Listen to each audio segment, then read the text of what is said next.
3 o'clock on a Thursday afternoon. Welcome aboard the Postgame Show. Happy Valentine's Day Eve. Is that what that can I call it that? Yeah, I mean, that I just did. Technically works. I mean, it is the day before Valentine's Day. Yeah. Therefore, making it Valentine's Day Eve, even if that's not in the public lexicon yet. Are you a big celebrator of Valentine's Day? I am this year. I will say on years in which I am single, absolutely not. I could care less. Well, that's good. That's smart. I guess.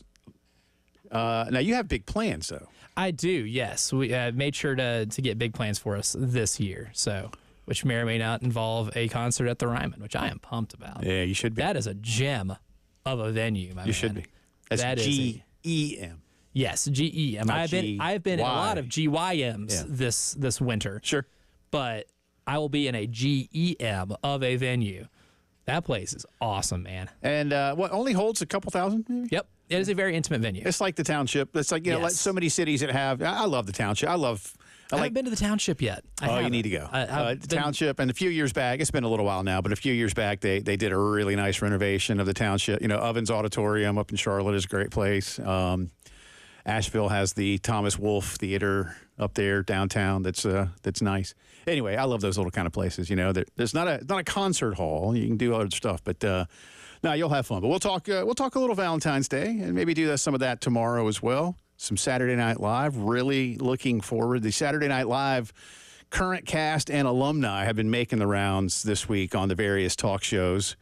That's been fun to see. I'm a huge Saturday Night Live fan. Huge.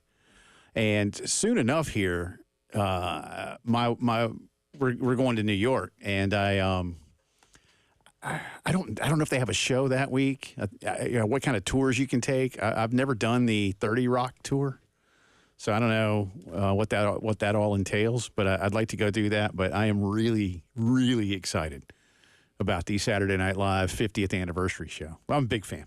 Somebody was we were talking the other day, like, when did you first start watching? I remember, like, the Blues Brothers, but I remember more of when the movie came out, and by then, things were different. I started watching Saturday Night Live routinely and have never really stopped when, like, Eddie Murphy, Joe Piscopo, Brad Hall, Julia Louis-Dreyfus, Tim Kazurinsky, Mary Gross, that cast. Eddie Murphy doing Gumby and Mr. Robinson. Brad Hall was the news guy. I've always been, I don't know, my favorite thing, I think, every week throughout my life, and maybe partly I won't say it's part of why I do what I do, but I love Weekend Update. Oh, it's hilarious. I love Weekend Update. It's one of those timeless ones, too. Because it's the news. Yeah. It's the news. But whoever's done it, whatever iteration it's been, again, Brad Hall was great, Kevin Nealon, Dennis Miller. I didn't like the guy so much for a while from, what was his name? Not Colin Jost. He's not, he's good. I like he and Che. Colin, whatever the guy was from MTV back when I was coming up, he did it for a little bit. He wasn't as good. Norm Macdonald was awesome. Norm Macdonald was a man of many really good bits, but his Weekend Update stuff was always. It's just I've just always been a big fan of Weekend Update. Seth Meyers was really good at it, And I was watching the other night. I was watching a couple of Bill Hader doing Stefan. Oh, those are hilarious. And my girls think it's funny that I like the Stefan character. So here's what I like about those. If you've never heard the story. So John Mulaney, the great stand-up comedian John Mulaney, for years was one of the head writers at Saturday Night Live. And he and Bill Hader are buds. And they wrote a lot of stuff together that Hader would go on and perform. Mulaney's not really a performer other than doing his stand-up routine, but he's not like a sketch actor, right? And they would prep the Stefan stuff through the week once the Stefan character became a thing. And then Mulaney, on purpose, and Hader knew he was going to do it, Mulaney, once the show was live and he was out there and it was, midnight by then, right-ish, when Weekend Update comes on, Mulaney slips in brand new jokes. And that's why Bill Hader laughed so much. And that's what I love, the whole like connectivity aspect of something like that when he's trying to and Bill Hader has told a story before of like going to Lorne Michaels and going like, Lorne, I'm sorry that I break character and laugh so much. And he kind of incorporated it, and apparently Lorne said, hey, here's the deal. It's funny, so don't worry about it. Because I think he, as a performer, was like, the boss is going to be really mad that I break character this often. But I love when they break character. Oh, it's hilarious. I love that kind of stuff. I love watching like old compilations of them breaking character. It's great, man. It's great. You know, like the most famous Debbie Downer one, like, you know, they're all... And no one did it more than Jimmy Fallon. Well, and he admits... Gets the giggles, yeah, man. He admits, like, I just can't keep it together. I think he's brilliantly funny, but I think he's admitted I'm not that great because it's just... I just started laughing because the stuff we're doing is funny. Shout out to Craig on the YouTube comment section here. He said Colin Quinn is who you're... Colin Quinn, thank you. I can't remember Colin's last name. That's, you know, everything's going to have a ranking, and I would say, I mean, he's funny. He was good, but he wasn't Dennis Miller or Norm Macdonald and I like the guys today. I like, see, there too, I like how they play off of each other. I like how at the very end, at the end of each season, they write stuff for each other that neither of them have seen. Know. Right. Yeah. They don't know. It's awesome. And every so often, I know they slip some things in during the course of the year, but yeah, at the end of the year, that's good stuff. But I'm looking forward to all of that. If you want to weigh in with some favorite Saturday Night Live stuff, please feel free. That's a lot of what we do around here for those of you who are newer to the program. But pop culture stuff is a lot of what we do. 50 years, man. I think the official 50th anniversary is in the fall, but it is 1975 to 50 seasons of Saturday Night Live. Yeah. So, but yeah, I started, I was probably, I don't know, 11, 12 when Eddie Murphy, when that crew was on. And you learn later, like, how Eddie Murphy almost single-handedly saved Saturday Night Live. That a couple of years it just got kind of whatever, and they kind of reinvented themselves. And then, this kid from New York City is actually not just like brilliantly and amazingly funny, but something altogether different, you know? So, generational. Yeah, well, he's Eddie Murphy, man. He's Eddie Murphy. And if Saturday Night Live was based in Dallas, they would have just traded him for somebody who doesn't show up to work half the time. That's crazy. And I was thinking, too, speaking of the Blues Brothers, like, how many movies directly, I could only think of 3 when I was driving in today, and I was thinking about this. Blues Brothers, Wayne's World, Night at the Roxbury.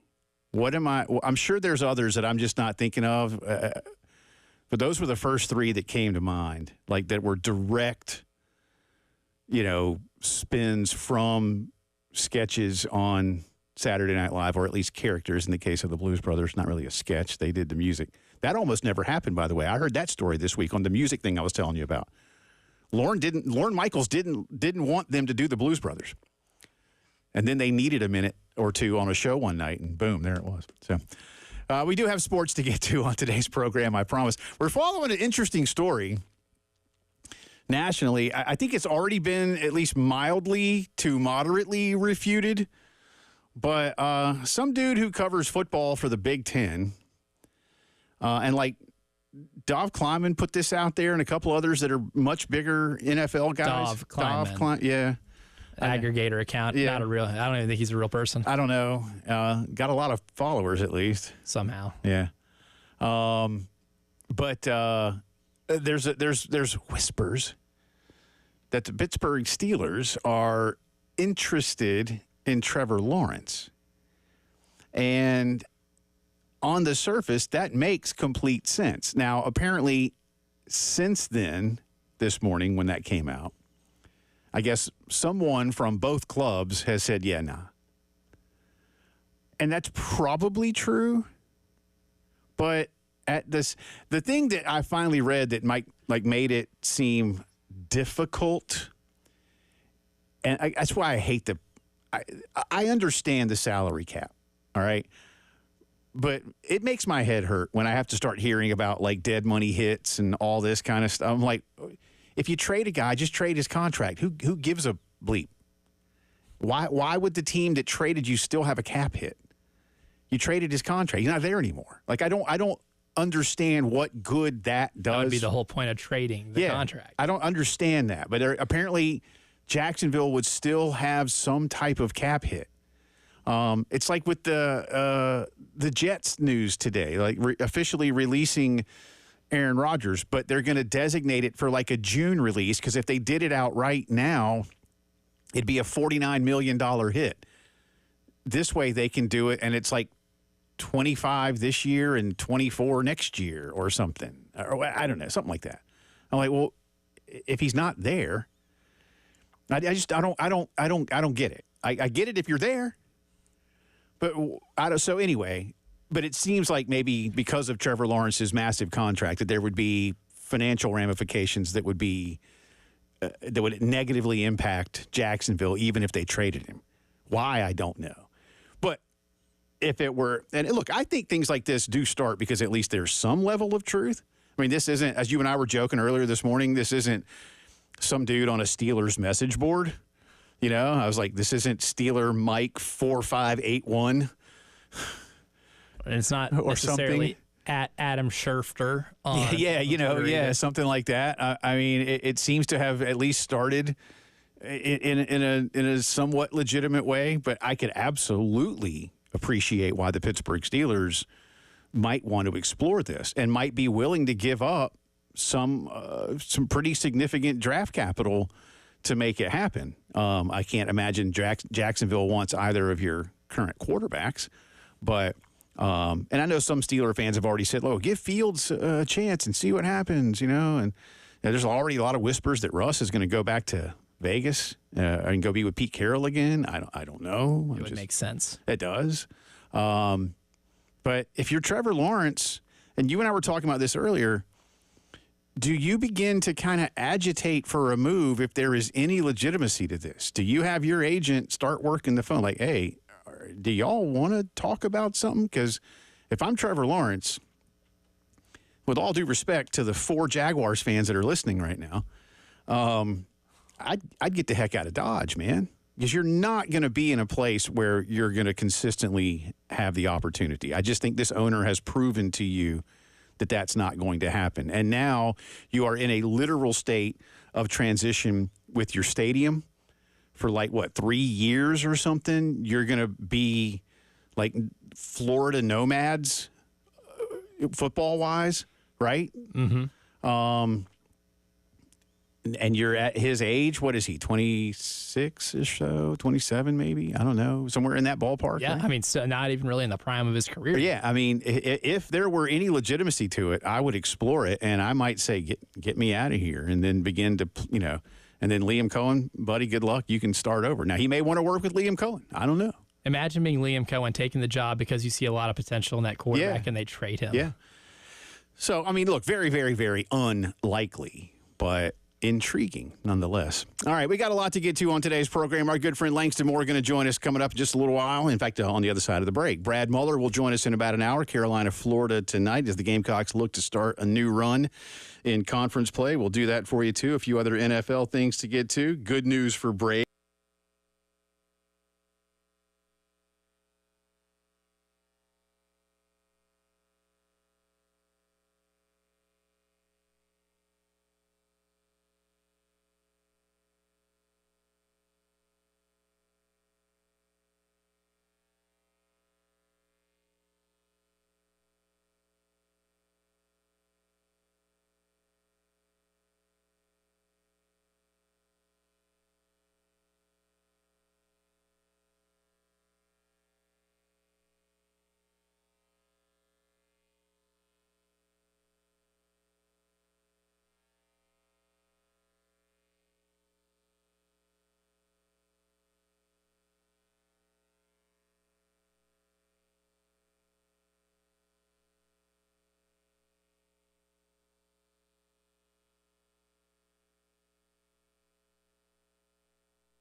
19 minutes after 3 o'clock on this Thursday afternoon. Welcome back into the Postgame Show. Jay Phillips, Elijah Campbell with you. Brad Muller coming up in about an hour. Carolina women's basketball tonight will be heard on our sister station, 98.5.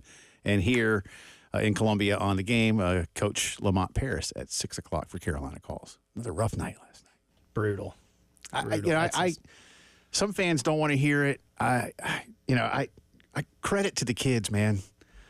They're not quitting. I mean, I have used this analogy a lot this basketball season because I have covered a team that went 0 for an SEC play. And, buddy, let me tell you, that team mailed it in with a month left. Yeah. And you could tell, right? You could tell they were absolutely mailing it in. But this, like they're not. They're not. They're playing. People don't want to hear it, but they're not good enough.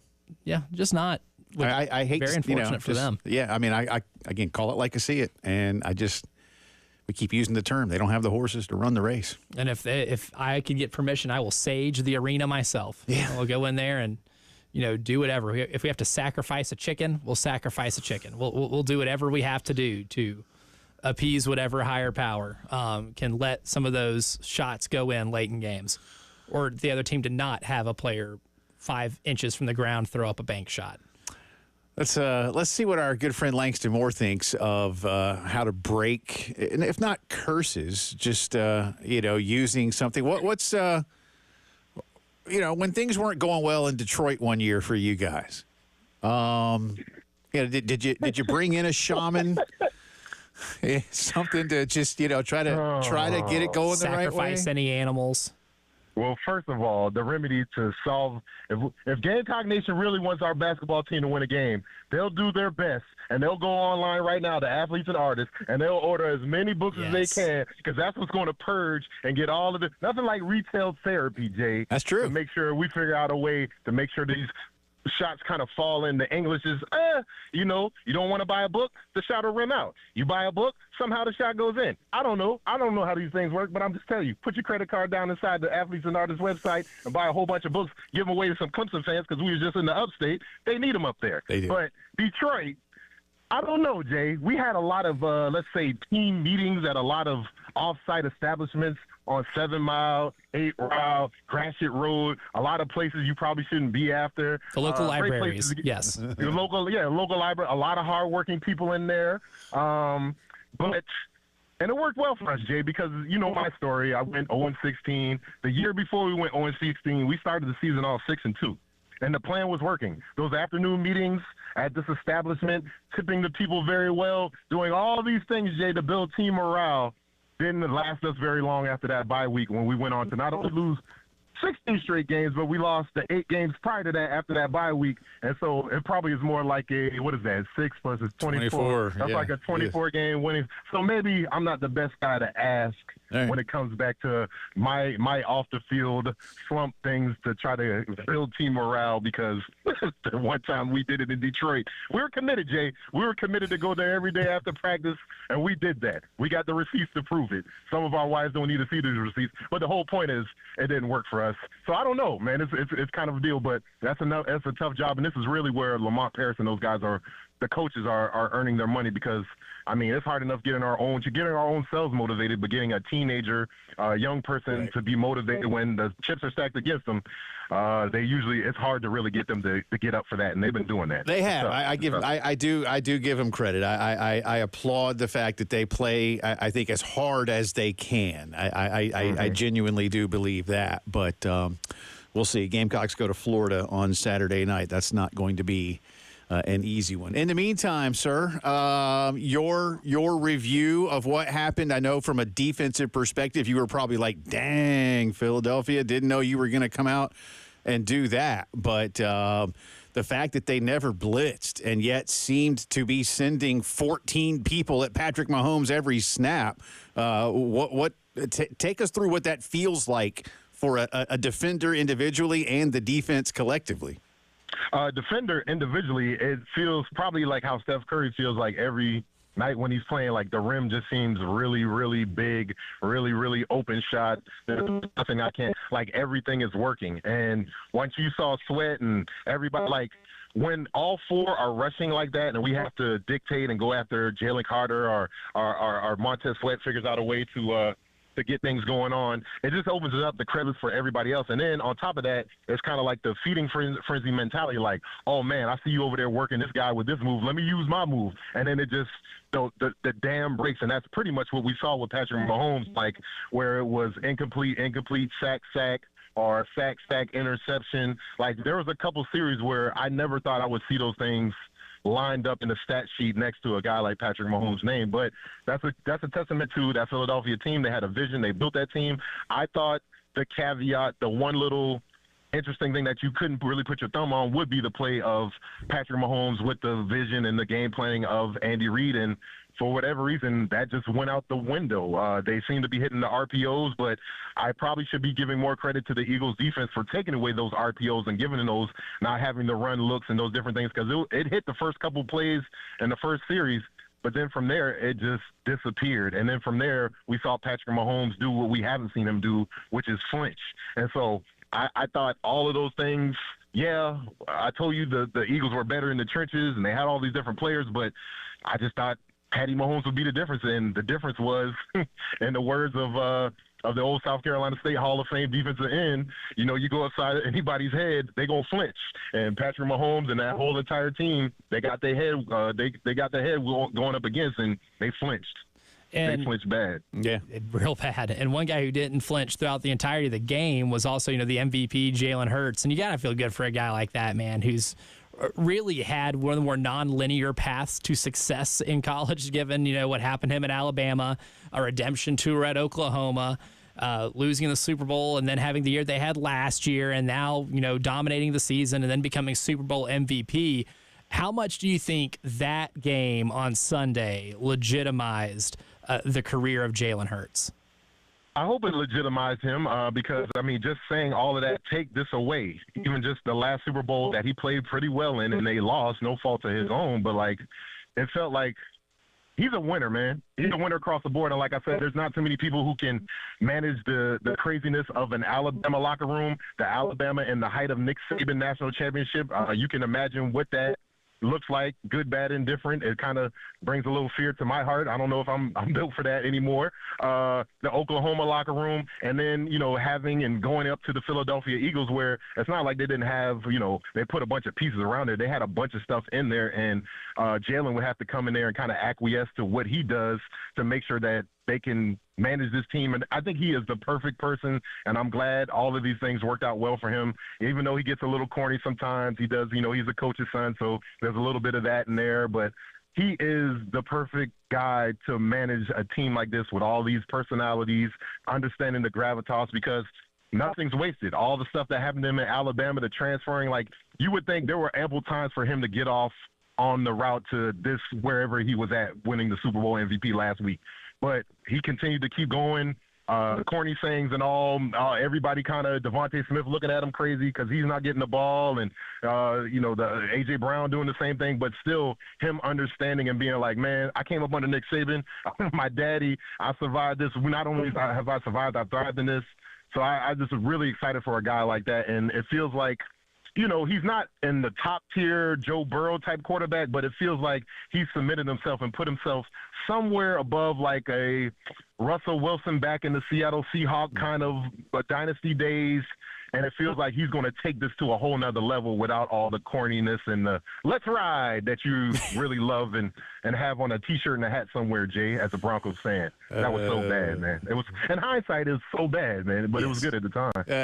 It felt good for about a week and a half. Yeah, about a week and a half. Maybe two, but that was about it. Lots more to do with Langston Moore, the former Gamecock D lineman, team captain, longtime NFLer. We'll get into a few of his thoughts on what the offseason is looking like. Got a poll question that I'll throw out there to you as well, and what Langston and his folks ate at the Super Bowl. We always have to talk Super Bowl foods and a whole lot more. Plenty to do on this Thursday. You're listening to the Postgame Show.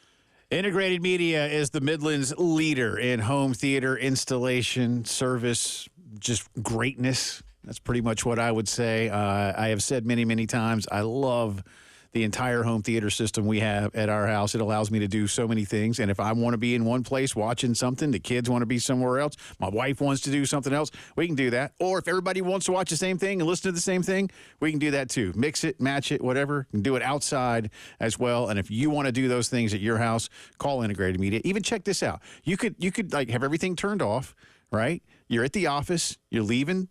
It's maybe a cold night. You turn on the thermostat from, the office, turn on some music. When you walk in the house, it's like you never left. Yes, you can do that. How and much more? 803-948-8327. They make house calls. I love what they've done for me. I promise you will too. The best in home theater and so much more. That's Integrated Media.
Recapping the Super Bowl, talking NFL offseason and more with our good friend Langston Moore. Welcome back in. Jay Phillips, Elijah Campbell with you. Langston, of course, many, many years in the Southeastern Conference and the National Football League.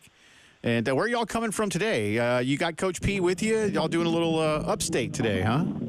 Yes, we had the privilege of being deep in the upstate in Spartanburg. We were at, where were we at? HPA, High Point Academy, up there right off of 26 and spent the day working with the entire school. It was K through 12, and so got a chance to give 4 different presentations to 4 different bustling groups of kids, and of course got to end off with the high schoolers, Mr. Preston's favorite. So we got to lean in them and tell them all the great life lessons and things that we know thus far in our life. But it was great, man. Reading workouts running along and getting ready for our Super Bowl coming up here in a few weeks. Read Across America week, right there, first week of March. So it's getting our stamina up, Jay. Got to get our stamina up. Did you go to the Beacon while you were up there? No. We try to pride ourselves on giving quality work. So if we go to the Beacon and get a chili with cheese and all of that, one of us would probably sleep in the car. The other one would probably just, stand up on the stage. So we try to be professionals and reserve all the food till after. Right. And obviously we didn't go afterwards because we'd be taking a nap right now on 26 and I wouldn't be talking to you. So. Yeah, either that or you just can't drive because you can't eat. You got to eat in the Beacon. You cannot eat that food while you're driving unless you just want a big mess. No. Yeah, but I do, sometimes I have been known to wear my food more than I've eaten it, so that's okay. There you go. Super Bowl food. I've told you before, I was told Elijah the other day, Sonny and I like to, and we have for, 30-something years now, try to make something that's local to the game site. So this year we made a really good pot of gumbo. My 19-year-old and I did that, and it was absolutely fantastic. But what I like that. I love that idea, man. Yeah. I love that idea. We're going to steal that, and we probably need to get a poll because we're like we got Elijah, the young guy. So I wonder, did he just open something up in a box and even do the decency of pouring it into a bowl, or did you just eat it out of the box in the bag? Versus me and my wife were, just empty nesters. We kind of got a little bit of tradition, but if it gets too late in the day, just order the food. Versus y'all who have a whole game plan together. For us, we did 2 types of dips. We did a buffalo chicken dip. I heard Preston say that early in the week, and I was like, I want that now. So I made buffalo chicken dip, made some spinach and artichoke dip. There you go. Made some other type of like little queso type of what it all just blends in together at some way. So it was like queso ground beef, not exactly rotel. And then we did some nice skirt steak, carne asada, you know. And so, with all that being said, I fixed a big plate and just nibbled a little bit, and that's about it. That's what I also know I'm getting old, Jay. I've been pacing myself, man. I've been pacing myself. I was fortunate that we froze about half of the gumbo. I just said, you know what? I know we're not gonna. I didn't want to leave it, so I put it straight to the fridge, and then the next morning into the freezer, and then CJ, this is my question, man. And again, back to your part of where you're at on the timeline of life of, okay, we make it half, we're going to freeze half. What happened to sending all the food home with the kids when they go back to college or go back to their dorm? They don't do that anymore. I did send the 19-year-old who goes to school over at Georgia. She did take a serving, I guess. She probably had it for lunch the next day because she got up early. And she went back to Athens 8:30 that morning, Monday morning. Again, I just remember the time. Even your favorite athlete, Kalimba Edwards, just bringing mounds of tinfoil stuff wrapped up when we were in college. I don't see that anymore. I'm like, what happened? You said a serving. Usually, Jay, that was your interest to dump all the seasonal, the holiday stuff. Take this back with you to your dorm. You need waffles. You need these things. Well, you went to college with football players, man. She's about 5'2", so she maybe a quarter of that caloric intake every day. Yeah. So I figure she didn't quite need as much. I have a poll question running today. I have sent it to both of you guys, so I'll let you all talk about it. But for the audience, let me read it to you here. With both Travis Kelce and Aaron Rodgers stating they need time to decide their football future, which of them do you believe is most likely to return next season? But there are 4 choices, not just 2. But the first 2 choices are Kelce or Rodgers. Option C, both are back. Or D, both will retire. Mr. Moore, it's not easy to say goodbye to the sport. We know that. But what do you think? I mean, they're both heading to the Hall of Fame one day. Just maybe you win, right? Yeah, I think out of the two, I would say Kelsey is more likely to call it quits. His brother, proximity, him just retiring not too long ago. Of course, we know the dating scene and everything he has going on, so there's ample of things to keep him busy if he decides to step away. And also just that look on his face the other day, like just kind of it's as a man who has had that same look, that 1,000-yard stare when like, man, my stuff ain't working no more. And I'm not saying he was having that conversation, but these things start creeping into your mind. It feels to me like Kelsey is the more sane one to make the argument and say, like, I'm going to step away here versus Aaron Rodgers, who, besides all the ayahuasca and ephemeral, all this stuff, he still is really tied to his ego and feels some type of satisfaction, happiness tied to the outcome of football, unlike Kelsey. So I think Aaron will try to hold on to this probably 1 or 2 more seasons, because he's probably going to luck around and get somewhere where it's going to be just 10 games and we're just so close, and just give Aaron one more. He's 50 years old.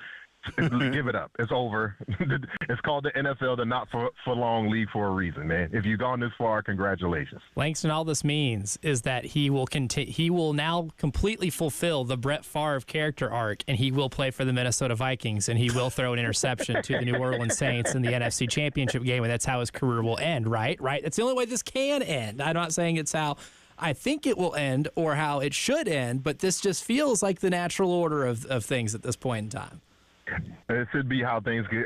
So you want to be in the long line of Green Bay great quarterbacks, okay? So after this, you're going to get paid. You're going to win a Super Bowl, but you got to go to the Jets for a few years. You got to go to Minnesota, and you also have to get crushed in that one of the last playoff games when they did return that interception, or one of those interceptions. I just remember Brett Favre's whole pads already baggy and loosely fitted already, just being separated, just getting crushed on that interception return, man. So that should be one of the caveats, man.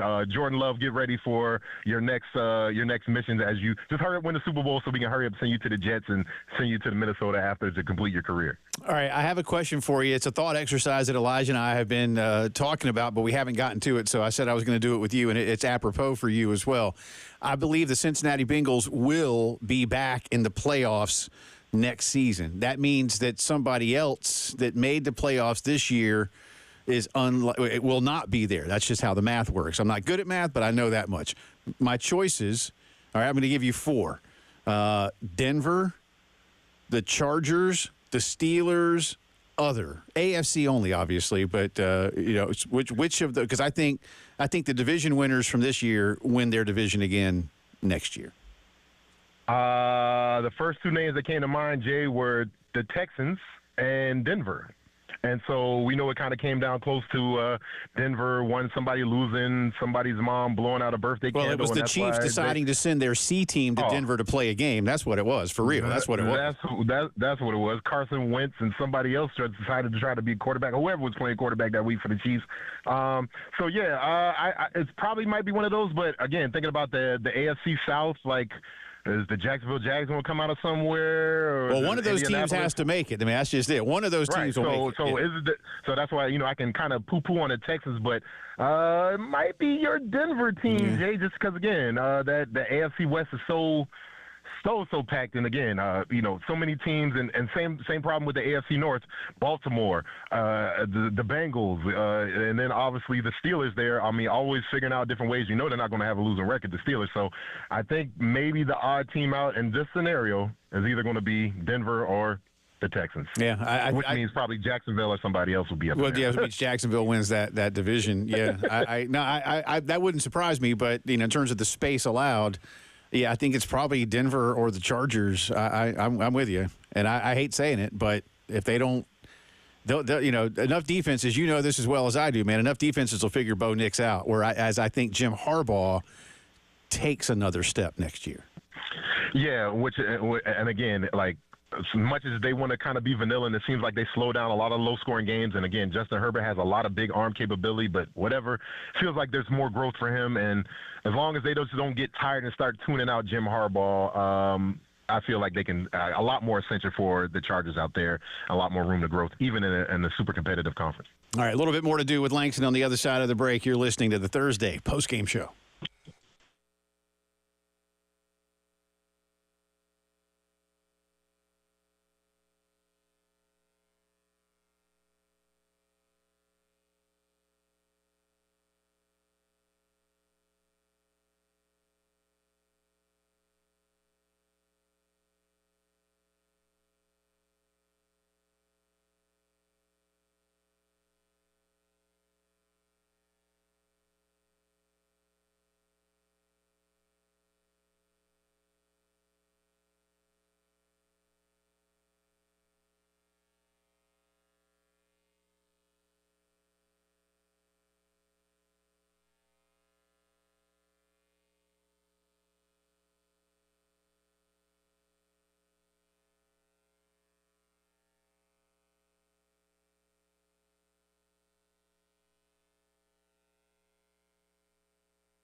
Welcome back in. Final few minutes of our first hour. Again, Brad Muller, the voice of Carolina women's basketball, joining us coming up inside of 30 minutes. Gamecocks and Florida tonight. And Brad will be on the call on 98.5 FM, but he'll join us before that. Always fun to talk with our good friend Langston Moore. And as he's already told you, but I will remind you again, head over to athletesandartists.net for all of the Just a Chicken series of books and the related swag and or merch, whatever you want to call it, or any other new term the kids are using these days. You got the Button Gut podcast and the Fight podcast and so much more. But some cool stuff over there. And again, Just a Chicken Little, used to was a rooster.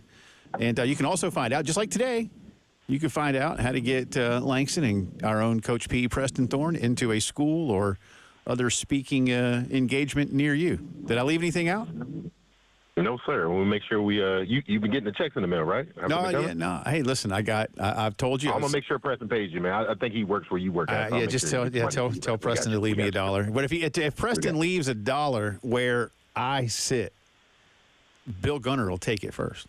Which is why you should send all the money to my mailbox instead. Yeah, that's right. Can assure you it will get Let's help out the youth. Yeah. Let's help out Elijah, man. Let's help the youth out, man. That's right. Let's help the youth. This mailbox got cobwebs in it. We need some. Again, I wouldn't expect, like I said, Elijah, I don't expect you to be making too much at Super Bowl. I wouldn't expect your mailbox to be filled up with too much. So, again, this is all interesting, man. Did you answer the question? What did you have for Super Bowl? I didn't get to answer that. No, I went to a Super Bowl party, and I brought 50 wings from Public House. And there you go. I gave my own, local Tennessee flavor. And I don't know if it's really even a Tennessee thing. It's more of like my family thing for like Super Bowl parties and family get-togethers. Cut up a lot of celery and fill it with Cheese Whiz. What do you think? It's hit or miss. Some people think it's disgusting. Some people like me. I mean, I could eat on that. I could snack on that all day. I wouldn't eat Cheese Whiz really in anything else. But you put that thing on some celery, then I'll snack on that for a while. Wow. Good, low, Plastic cheese. That's what I call that. So I love that stuff. It is, but I mean, it's great in the crevice of some celery. Let me tell you. I'm down with that. Straight from the Knoxville Riviera, man. Celery and Cheese Whiz.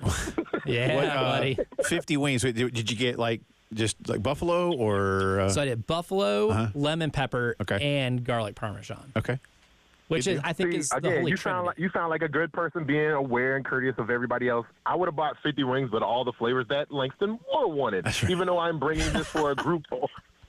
Again, just always about me in there. But no, I love it that you went to a Super Bowl party, because I think everybody's watching the Super Bowl, but we're not having as many parties. I mean, that's already a thing in the world, but Super Bowl parties, I'm glad it was going to be 5 or 6 cities, but now it feels like we're just oscillating between Arizona, Atlanta, back to L.A., maybe Vegas every now and again, because we know we can't do Vegas every 3 or 4 years. We got to spread that out a little bit just for our own sanity. But, yeah, it just feels like we're doing kind of the same things, maybe getting close up to the Olympics, so I think those things kind of start going in sequence there. So some big stuff coming through L.A. soon. Yeah. All right. Who has the most work to do NFL-wise? I know this is putting you on the spot. To fulfill some expectations. I mean, and don't say we won't say the Cowboys, because that's too easy for the whole country. Yeah. So beyond the Dallas Cowboys, who's got to make a big splash, whether it's draft or free agency or trade, to say, okay, here we are ready to go next year? Let's just stay in the NFC East, because you're talking about the Cowboys, and we said we weren't going to talk about them, but your rival, the Eagles, won the Super Bowl and have been there two of the last couple years. Your other rival, the Commanders, they figured out a way to get their quarterback Rose and do everything and fix all of this stuff within the season. Manager and owner, all that stuff, be damned, they figured it out. So what does that kind of say about the Cowboys? I think about the Giants, them trying to figure out what they want to do, because there's a lot of offensive pieces there, but who's going to be the quarterback? Who's going to be the guy there? A few pieces away from there, and they're being really competitive. I think about the Commanders. What's the one little piece that they're going to put together? Is the offensive line, maybe finding another pass rusher? I could obviously see Sweat going back to them and finding some ways to do this, because he got hot at the right time in the NFL. So the Commanders have plenty of room to grow, but again, then there's still the Cowboys. But the obvious teams, what do the Kansas City Chiefs do? The question is, they need a running back, Langston. They need a running back. They need a running back, but they also need somebody to block for them. And they thought they had that with Clyde there a couple years ago, but again, then they had a bunch of offensive line problems, and I think they just got too far off skew about understanding that, yeah, Patty Mahomes is great, but we got to protect him. Michael Jordan is phenomenal, but we need an enforcer. We need somebody to get some rebounds out there, and it's the same thing with them. I could go to Baltimore. I'm thinking about the Chargers out there. Denver. What does Denver need? Denver could really use a nice end. All-American safety. I know you want a tight end, Jay, but we could use a nice All-American safety who played in the SEC, probably almost had about 4 or 5 interceptions, and you pair him with an All-Pro cornerback. And when I tell you the Denver Broncos probably would not need to do anything else for the next 3 or 4 years except just get that offense together and allow home field advantage to be home field advantage, maybe they would be smart enough to do that. I don't know, Jay. Maybe you could call them and tell them this guy, Nick Emery, is available at that time. Yeah, but I think there's a lot where they pick, typical offseason, man. I keep seeing a lot of people out there that think Ashton Jeanty is going to go to Denver. I mean, a big-time running back could be good, but hey, the more defensive – listen, I know this much. If you don't score – you don't win. So I'm good with my team having a better defense than you. I'll say that much every time. Safe travels to both of you, sir. Thank you as always. And tell Coach P we said hey. And we'll holler at you here real soon. Watch out for that payment, Jay. You're going to have to find it. Yes, sir. I'll find it. Don't worry. Unless Gunner steals it, which will probably happen. He's Langston Moore. Remove the chains to follow along on Twitter, athletesandartists.net. For all the Just a Chicken series of books and so much more. Hour 2, Brad Muller going to join us. You're listening to the Postgame Show.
4 o'clock on this Thursday afternoon. Welcome back in. Second hour of the Postgame Show coming at you from the Herndon Chevy Studios in downtown Columbia, South Carolina. He's Elijah Campbell. I'm Jay Phillips. You're you, and wherever you are, thank you for choosing to be with us. We appreciate you, whether it's over the air, on the app, on YouTube. So good to see you.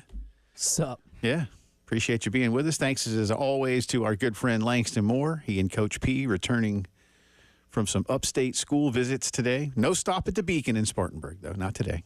You need to go. I guess you wouldn't have time tomorrow. I know you're leaving pretty early to head back up to go to your concert. Now you think 40? I don't think 40 is good enough to drive through right now. I usually just go where my phone takes me because it knows where all the traffic is. I might be going back through Atlanta. Yeah, that's where it's taken the last couple times. That might be your better. I don't know. I think 40 is certainly still like half drivable. Yeah, there west of Asheville. So, you probably can't go that way. So that would probably be out of the way this time. Or you can. Spartanburg's only a little over an hour, so you can one day go to the Beacon. Yeah, look, I'm not going to sit here and tell you the Beacon will change your life, but the Beacon is one of those great. Burger. Have a few left here, man. Zesto. Yeah. And the like Zesto a lot, well, the Zesto by my house, which I know Pete and his family that own Zesto West Columbia, they didn't own that one. But Zesto by my house over in Forest Acres just up and closed. I saw that. I've only been to the one on North Main. Okay. Which I used to live over there. Pete, if you're listening, text me. I don't know if Pete and his family own that one or not. But Zesto by my house, or at least in my neighborhood, it's not by my house, but it's in my neighborhood, just up and closed. And people were like, why don't they sell it? I don't know. I don't know, man. My kids, the day before it closed, and I didn't know they were going to go, and I really hadn't thought about it. It was during Christmas break. And I'm in somewhere at the house, and all of a sudden there's the aroma, and I'm like, yeah. And they went and one of my daughters got a double Zesto burger. Oh yeah. And she ate it twice, because it's huge. And another one got a milkshake or whatever, and it's fantastic. Listen, that place was a staple of my life. Because I grew up not too far from there too. I not this, obviously don't live in the same house, but I grew up just a couple blocks over from where I live now. And my buddies and I were down there on our bikes. People say all the time, but it's true. And there was a place over at the old Richland Mall, if you're old enough to remember, called Mr. Popper's. And we would either go there and get an icy or across the street at Zesto and get, a cone or a shake or dip cone, man. Oh, icy. And now it's just gone. Oh, boy. It's just gone. And I was like, that's brutal. And I have no idea what's going to go in there. A little part of you dies. Yeah. And, you can't start new Zestos anymore, apparently. I don't know how that even works. I don't even know if you have to pay a Zesto. They had the Zesto out in Omaha, and this may sound like heresy. So I went, right? When I've only been to the College World Series once back in 2004. And now they even have a Zesto little concession stand at TD, which again I've not been to. I only went to Rosenblatt. But the Zesto we went to wherever it is in Omaha. Unimpressed relative to either Zesto Forest Drive or Zesto West Columbia. The standard has been set. Well, here. Zesto West Columbia. That's the one, under the giant cone, man. that's the standard. And look, there's good places to get burgers in Columbia. Don't get me wrong, And I'm not saying that but the Zesto soft serve in Omaha, I was like, it was, Again, I was unimpressed because I am used to a high level of Zesto quality. And also, again, when I was younger, and those of you who were around my age and grew up in Columbia, there was one down in 5 Points, too, that we would go to from time to time. It was where I think there's a T-Mobile store on the corner at Hardin and Blossom, and then there's a little building right next to it. That's where the Zesto was, in the little building right next to it. So it was easy to get to. Went there a bunch. And I know, like, people that went to Carolina were probably bummed out like I am right now when that one closed in 5 points. The convenience is too hard to man. beat. But it was I was bummed out the other day. Or when I say the other day, it was like 6 weeks ago now. Well, anytime somebody says the other day, that can mean yesterday. That can mean 3 days ago. That could also mean 6 months ago. Yeah. It closed. I think it closed the end of December. But anyway, the one on North Main, I haven't been there in a while, but I have been to that one. But Zesto, West Columbia. But when you want just to come back around to the Beacon in Spartanburg. I'll have to make a trip. I've actually never really hung out in Spartanburg. Well, there's not. I will go to a Wofford basketball game. Not a lot of reasons to hang out in Spartanburg, and Spartanburg's a fine town, but I mean, I'd go to a Wofford basketball game. Yeah. I'd go see the Terriers. But the Beacon is worth your time for a lunch one day at some point. But Langston's right; you can get sleepy. It's filling. And it's really good for you. Those are the best naps, man. Eating a ton of greasy food and then just conking out for an hour.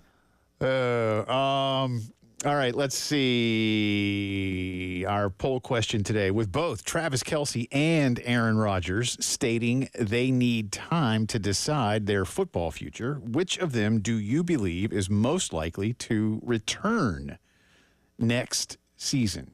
This is a very intriguing question. I thought about it. I had to think about it. All right, A, Kelce. B, Rodgers. That's alphabetical.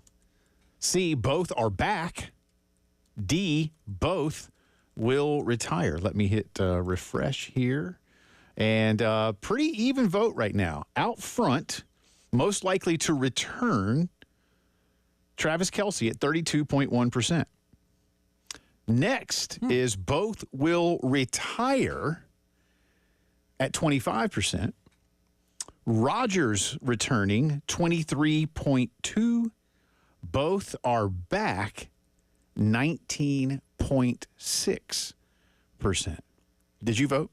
I did. What'd you choose? They're both coming back for different reasons. Yeah. I think Travis Kelce, has one more in him. I think this might be the game where he decides I only have about one more year left, and then going all in on trying to end on a high note.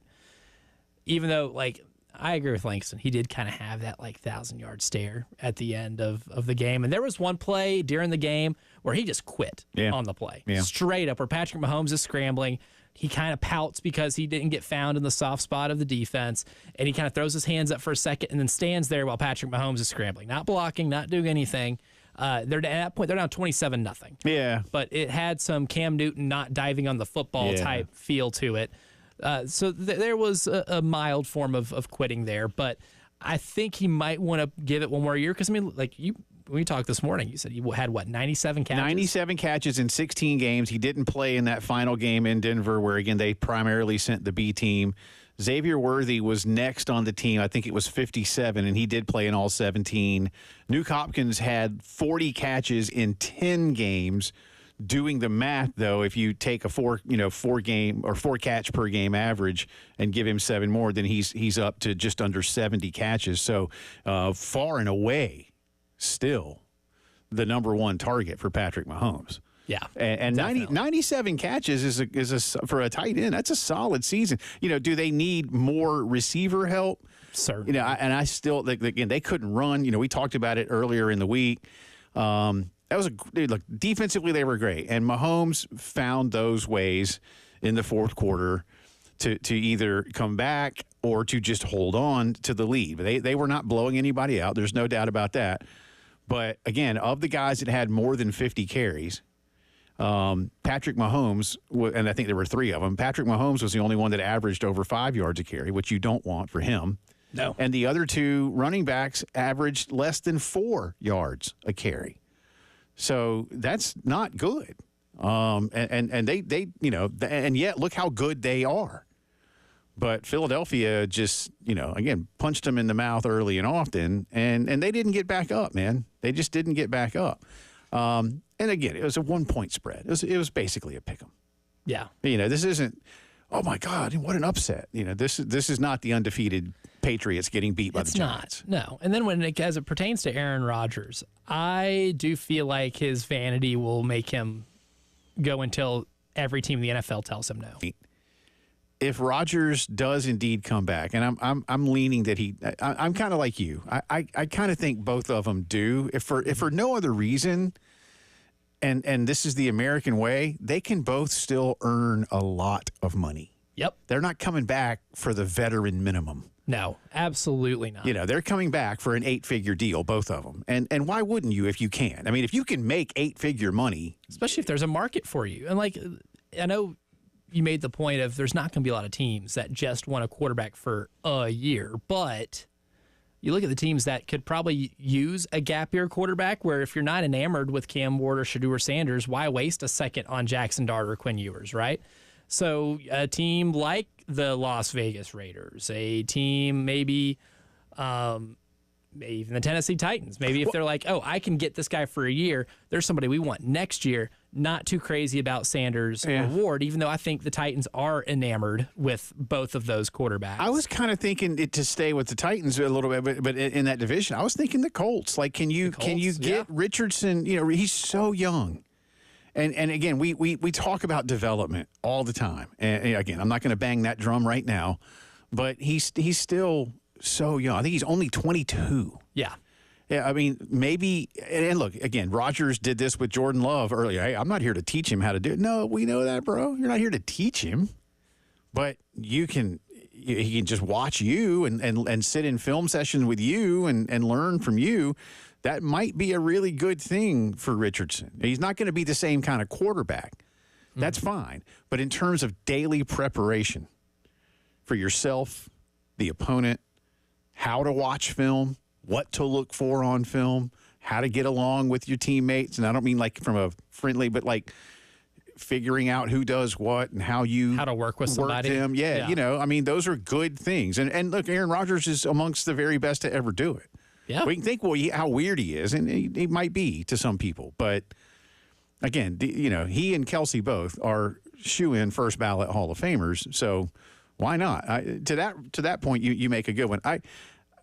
The more I've thought about it today, and I can't vote on my own poll, but, yeah, I think both probably after a couple of weeks on some, for Trav and Taylor on some boat somewhere, and for Aaron probably in some cave somewhere in a room full of darkness. They both psychedelics, and then they both realize no matter what's going on, like I can make how much again? All right, I'll go do that. That sounds good. That's all. I mean, that would get me to do something one more time. Yeah. You want to keep paying me? And again, Rodgers not so much, but he might be a product of who he was playing for. Travis Kelce was very Still, very productive. So. His best days are behind him, but he's still, 97 catches. 97 catches for a tight end, man. I mean, that's still. If they bring in help, then he won't have the burden of having to catch 97 and passes. they have to make some upgrades. There's and enhancements, no doubt. Come back on the other side of the break. Our good friend Brad Muller will join us. Carolina and Florida tonight. The Gamecocks had their 57-game conference regular season streak snapped. Time to start a new one. How does Brad assess where the ball club is? You'll find out when the postgame show returns.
19 minutes after 4 o'clock here on a Thursday afternoon. Welcome back in. Jay and Elijah with you. Always a pleasure to speak with our good friend Brad Muller, the voice of Carolina women's basketball. He'll be on the air tonight, 6:30 here in Columbia on 98.5 WOMG, 7 o'clock tip. The Gators in town to take on Carolina. Always good to speak with you, sir.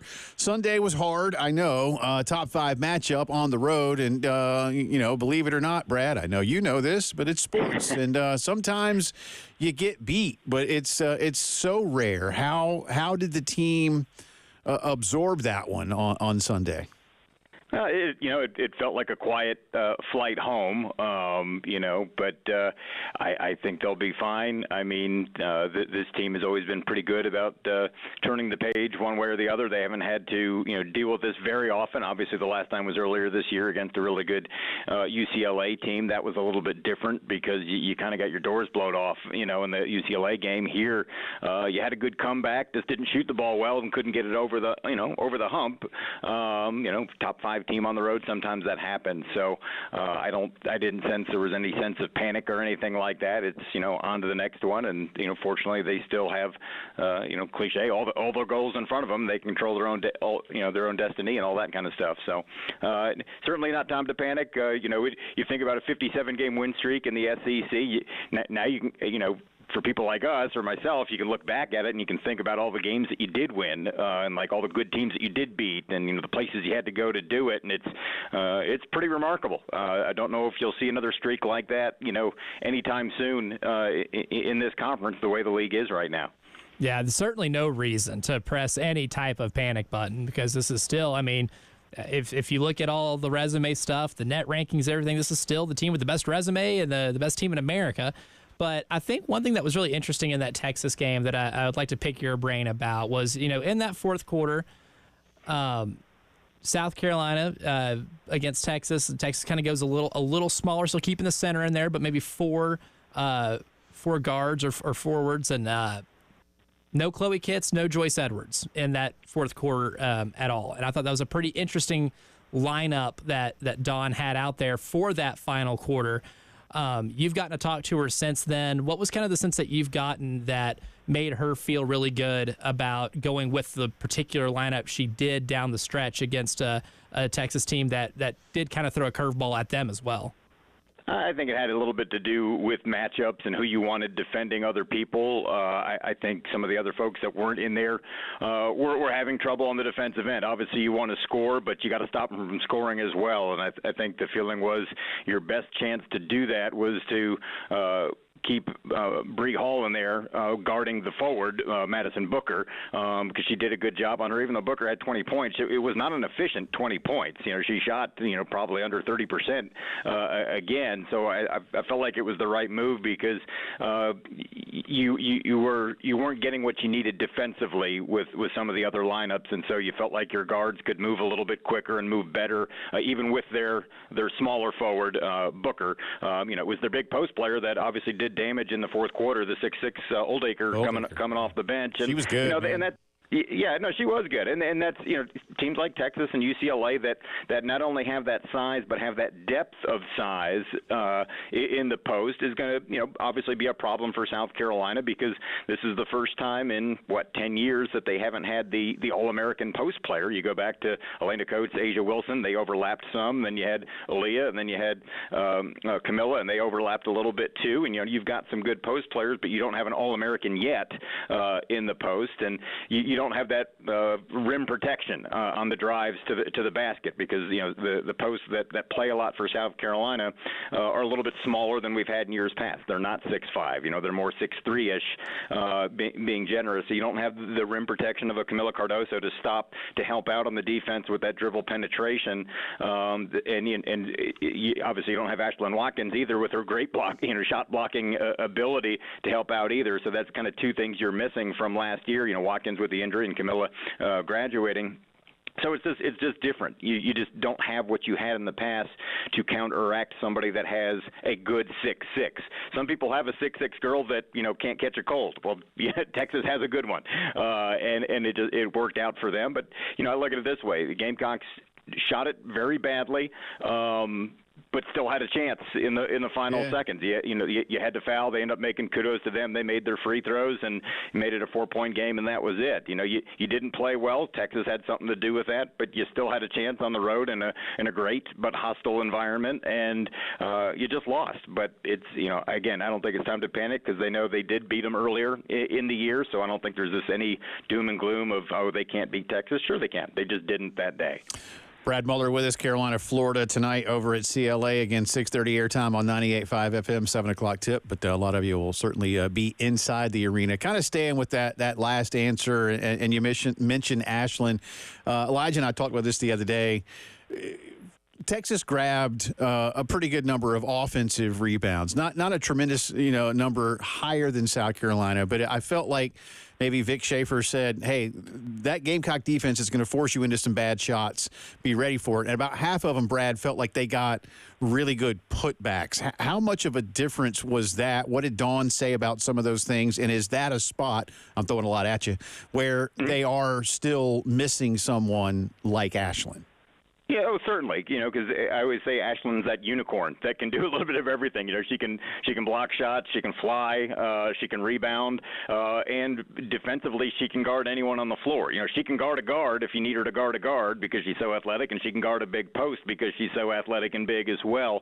So I'll admit that I think that was the first time all season, as much as I really want Ashland in there. It was the first time all season where during the game I thought, man, we really miss her today. Because they've found a way in all the other games, and you just missed a little bit of the experience and the athleticism that she brings that maybe could have prevented a few putbacks. And part of it, Coach talked about in the call-in show earlier this week, is just working on some of the fundamentals of boxing out, even when you are boxing out someone bigger, of kind of resting your behind above their knees, so to speak, so they can't jump up. It was kind of, she got real technical with it, but it was really interesting on how she was talking about it on how to prevent someone from getting a taller player from getting a rebound. And to be honest, this isn't why they lost, although it didn't help. Splitting hairs, there were times where I thought some of those rebounds were over the back, but they weren't called, so you just got to play on. But there's different interpretations of what that rule actually means, and I think the coaching staff felt similarly to the way I did about that. But they were told no, it wasn't. So you just got to get through it and work on, for lack of your better word, your rebounding technique when they've got the size. And Dawn explained that, and they watched a lot of film this week. And, of course, Sunday, Brad, we got the mega matchup. This game's big every year, right? But anytime Dawn Staley is coaching against Gino Auriemma, they could be coaching fourth graders, and this would be a nationally televised game, right? Because the I'd like to see. Coaches, see, that would be fascinating. And I think I've just spawned an idea here that some network needs to get a hold of. But, I mean, the teams are number 1 and number 2 in the net rankings. This looks like one of the better UConn teams the last few years. But they do still have some flaws as well. When you watch this UConn team, what kind of challenge do you think they present to this specific Gamecock team? Well, they're a great shooting team. You look at them, and so many of their guards are shooting over 50%. Which tells me, one, they're good shooters, but two, they probably get to the rim a lot. If you have that many guards that are shooting over 50% from the floor, some of the names. Paige Becker's obviously still doing her thing. It feels like she's been there for 20 years, and she's still really good. And Sarah Strong, who was the number 1 high school recruit in the country, is a big that's doing really well. And then some other, in recent years, UConn, had tons of injuries. Last year, I think they had 5 players that they had lost for the year, during the course of the season. But, oh, by the way, they still made the Final Four and were 1 play away from playing the Gamecocks in the national championship. And you've got Azzi Fudd, who went off. They had a game last night. I think she had 34 points, had 8 3-pointers. So it's Sarah Strong is really good, but they got a ton of guards that can shoot and shoot it well. So defense will be the calling card for South Carolina for that one, is being able to make those guards inefficient. UConn usually isn't going to play 10 or 11 players. They're going to play 6 or 7. And they're going to play a lot of minutes. So they're going to get their points. You just have to make them inefficient, kind of like what you did with Madison Booker. Even though Booker had 20 points, if she's getting 20 points by going 4 for 22 or whatever it is, or something like that, well, okay, that's what you got to do. You can't just let them go off and shoot their average, because they shoot it really well. Brad, good stuff as always, man. Have a great call tonight and on Sunday. That's a big one. And Elijah and I have been telling Carolina fans, speaking of Sunday, you got to pull for LSU in Austin in terms of that standings tiebreaker. We'll talk more about that next week. Appreciate you, man. We'll see you soon. All right, thanks, guys. Have a good one. You bet. That's Brad Muller, SC Brad92, to follow along on Twitter. And again, 6:30 tonight, airtime on 98.5 FM, 7 o'clock tip, Gamecocks and the Gators. Are we closer to SEC football schedule changes? We'll discuss when we return.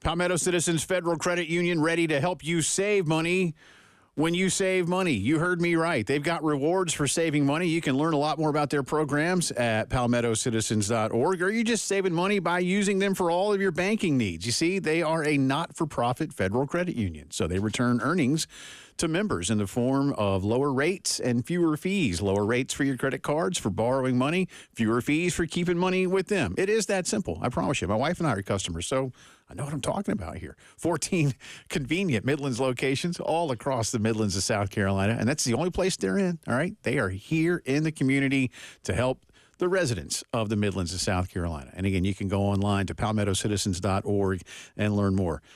Checking, savings, credit cards, car loans, student loans, home loans, lines of credit, whatever you need, they got it done for you, all right? Check them out, palmettocitizens.org. Achieve your potential with Palmetto Citizens.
From the WIS Traffic Studios, I'm Elijah Campbell. A few accidents to get to you that are causing some issues on the roadways, starting with one on Divine Street near Woodrow Street, Highway 1 at Augusta Road near I-20, I-77 northbound after Fort Jackson Boulevard near Exit 10, Jacobs Mill Pond Road at Wood Creek Farm Road, Coon Road near Connie Wright Road, and it looks like that is all we have.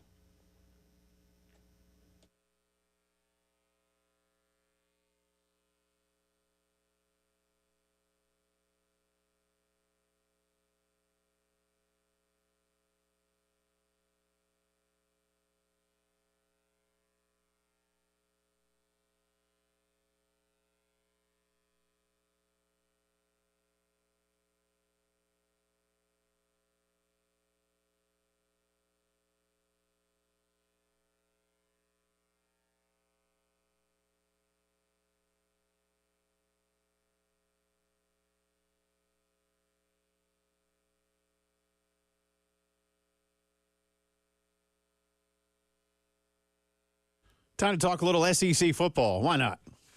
Try new things. It's good for us. I've never talked SEC football. Well, I don't know what that is. every so often we should, again, try new things. Right? It's like spinach. Sounds scary.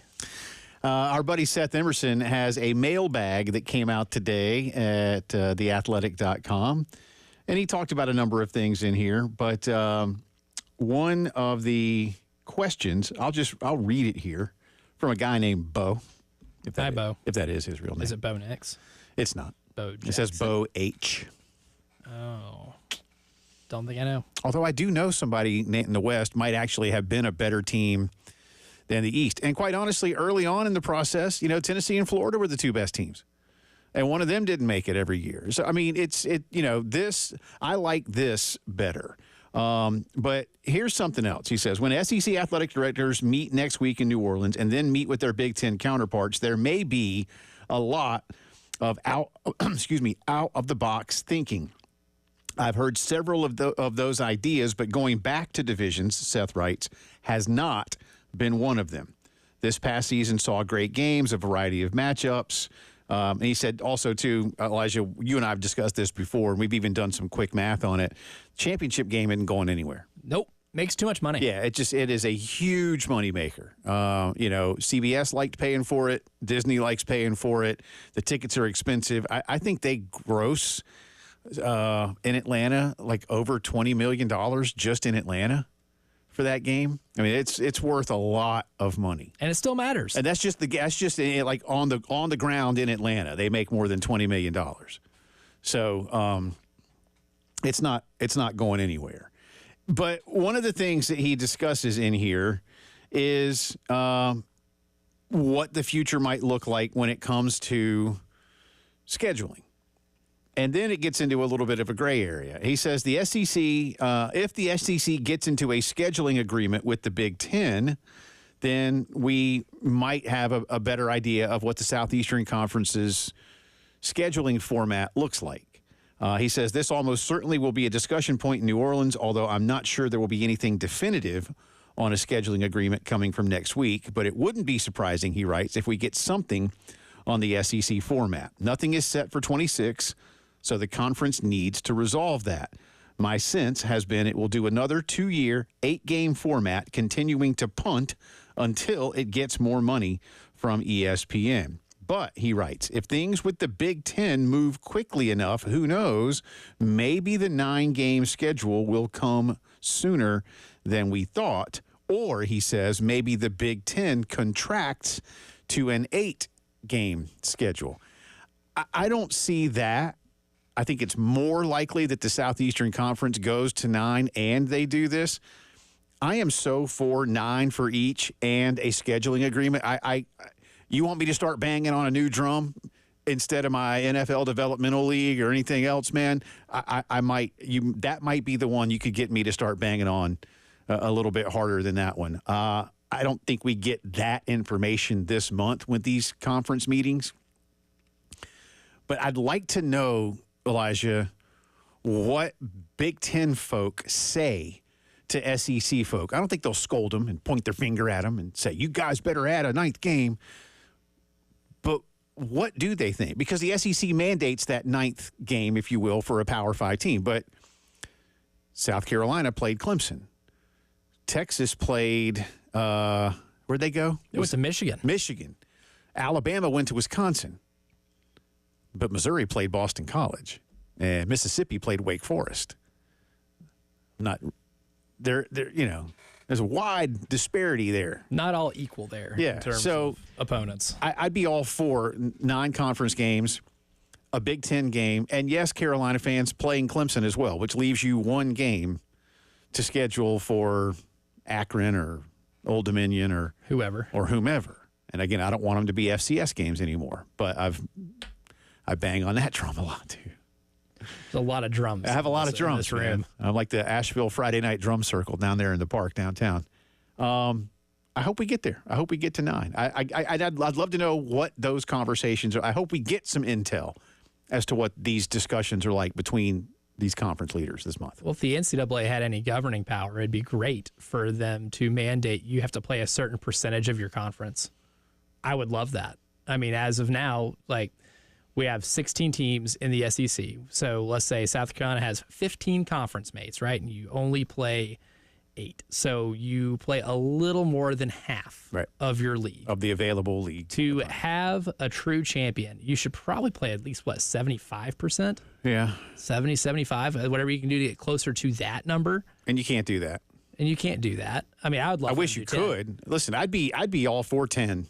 Yeah, and then plus have 2 the one, non-conference plus the games. one. Yeah, I mean the conferences now are just so big, and in the Big Ten, dude, like if a school like Indiana, only gets to play again like that same percentage. If we bump that percentage up, then you get more true champions. That was always my biggest gripe with the massive conference expansion, is that you will leave out some of your best teams in your championship game because you don't have a large enough sample size to weed everything out. I mean, like Indiana had a fantastic season, but they had one of the easier Big Ten schedules, and that helped them immensely. And they were really close to playing in the Big Ten championship game. And Indiana is not better than Penn State, nor are they better than Oregon or Ohio State. But they were as close to getting to that championship game as Ohio State was. And that's my thing here too, is that you don't want, like, the divisions can cause spoilers, and we mentioned that early in the segment, and this morning when we talked, that when you had divisions, you can't have a 4-loss team into your championship game if there's just that much cannibalization within a division. Right. And now with the college football playoff having the automatic bid for a conference winner, you don't want a spoiler taking a spot from one of your teams that might have been like 10-2, or not 10, or maybe like a 9-3. Right. Especially if we expand this thing even further. Right. But I would have it 10. I know you'd like 9. I'd prefer to even have it at 10. If they want to go 10 conference games, I'm here for it, man. Trust me. Absolutely. And play Clemson. Yeah. If you're South Carolina, I'm all for that, and that means Florida would play Florida State, and so on and so forth. And I think that's what people want. Now, yes, there's a higher danger of losing. I get it. The college football playoff, but here's the thing: making the college football playoff is supposed to be hard. Right. It's not supposed to be a participation trophy. It's not supposed to be, we played a really hard schedule and win 8-4. We should be in. It should be hard. Like, it should be a major accomplishment to get in. Do these conferences, in your opinion, really buy into some of the metrics? In other words, a lot more SEC teams are higher up on those RPI type lists than the Big Ten. Top of the Big Ten's great. Yeah. But you mentioned in Indiana's schedule, and some teams are not good right now. And the same thing can happen in the Southeastern Conference. I'm not here to say that, but it does feel like still top to bottom, the SEC is stronger than the Big Ten is top to bottom. Will UCLA and Southern California start to make a difference? Can Washington get back to what they were? Well, Purdue, who has never been great, but has not been They just went over wretched. FBS. Yeah. Will they get it back? Will PJ Fleck do something in Minnesota? Are there ways to get some of these things done? Again, I'd love to be in that room, to just hear what the give and take is like, not to yell at each other, but like, hey, if we're going to do this and we're going to assert ourselves, what do we need to do internally to ensure that our teams are as strong as they can be, so that if we do have 3-loss teams, they're going to make it. We'll continue this discussion on the other side. You're listening to the Postgame Show.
11 minutes in front of 5 o'clock here on a Thursday afternoon. Jay and Elijah with you.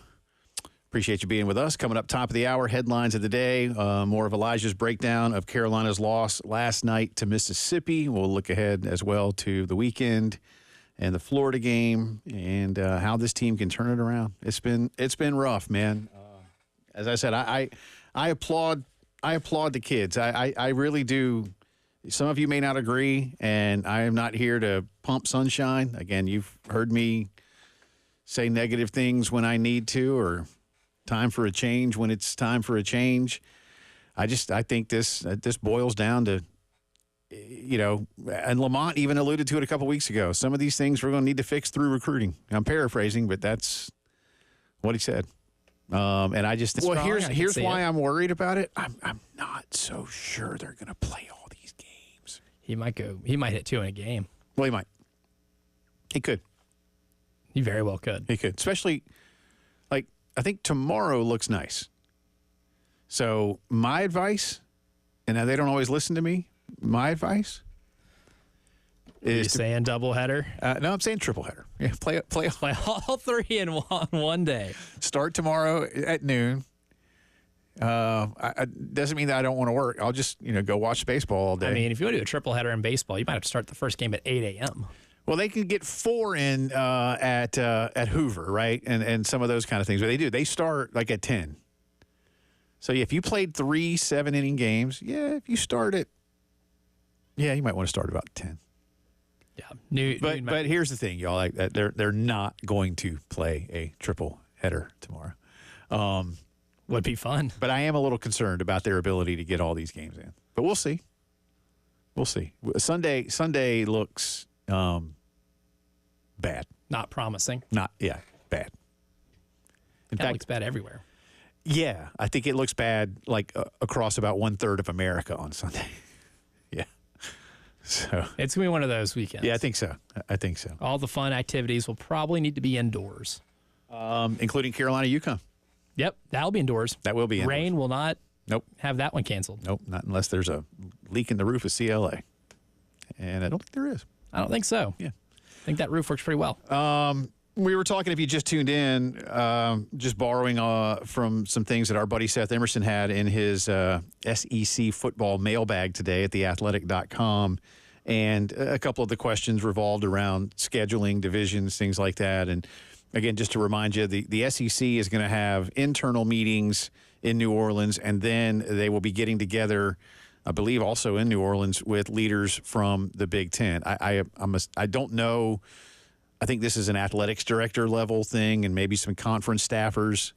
This isn't like a presidential level type thing.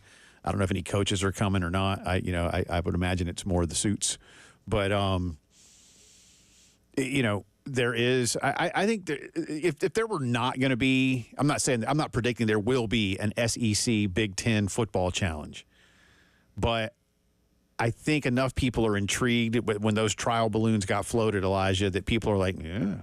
And fans, I think, want that. I'd be curious at how coaches feel.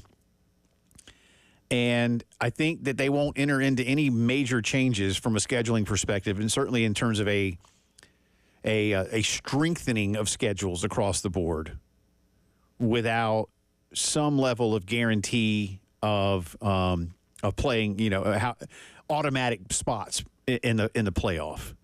And I imagine that will be a huge chunk of what these two conferences and their leaders want to talk about is how do we go about basically maybe bumping this thing to 16, but y'all get 4 and we get 4. I think that might come up. Yeah, maybe. And then I don't know if demanding that you get half half of the field. When I think there was a lot of proof this year that there are teams in other conferences that play pretty good football too. I don't think that one's going to fly pretty well. What would you do? I mean, would you give if you did the 4 and 4? All right, that's half, right? 2 guaranteed for the ACC and Big 12, and then one for a group of 5, and then 3 at large. Well, you know who's going to want those at larges? The SEC and the Big 10. Yeah. I say it's the same thing with people that, make billions of dollars. Do you think any one of them have ever said, I think I have enough money? Yeah. That's not how that works. Notre Dame should maybe 3 for the ACC and Big 12. At that point, you just have to have the whole field automated. Yeah, I don't like that either. Hour 3, headlines of the day coming up.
From the WIS Traffic Studios, I'm Elijah Campbell. The few accidents to get to you. They're causing some issues on the roadways, starting with one on Divine Street near Woodrow Street, Harbison Boulevard near I-26, 2 of them on Highway 1 at Augusta Road. One's near Pisgah Church Road, the other one near I-20. Got one on 26 eastbound at Sunset Boulevard near exit 110. 2 on 77, one northbound after Fort Jackson Boulevard and exit 10. The other southbound at Two Notch Road near exit 17. Got accidents on Jacobs Mill Pond Road at Wood Creek Farm Road, Coon Road near Connie Wright Road, Platte Springs Road at South Lake Drive, and Sumter Street at Gervais Street.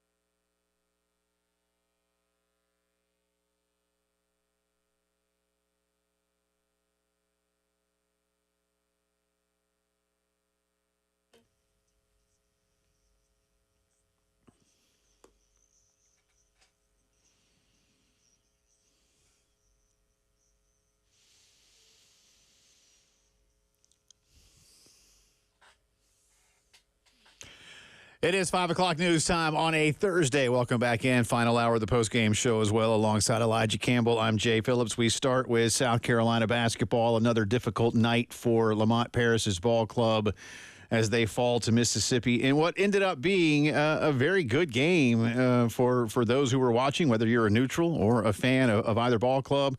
Ole Miss hung on for a 72-68 win last night. South Carolina coming all the way back from a double-digit deficit at halftime to play really well. Gamecocks outscoring the Rebels by 6 after the break, but not enough, Elijah Campbell.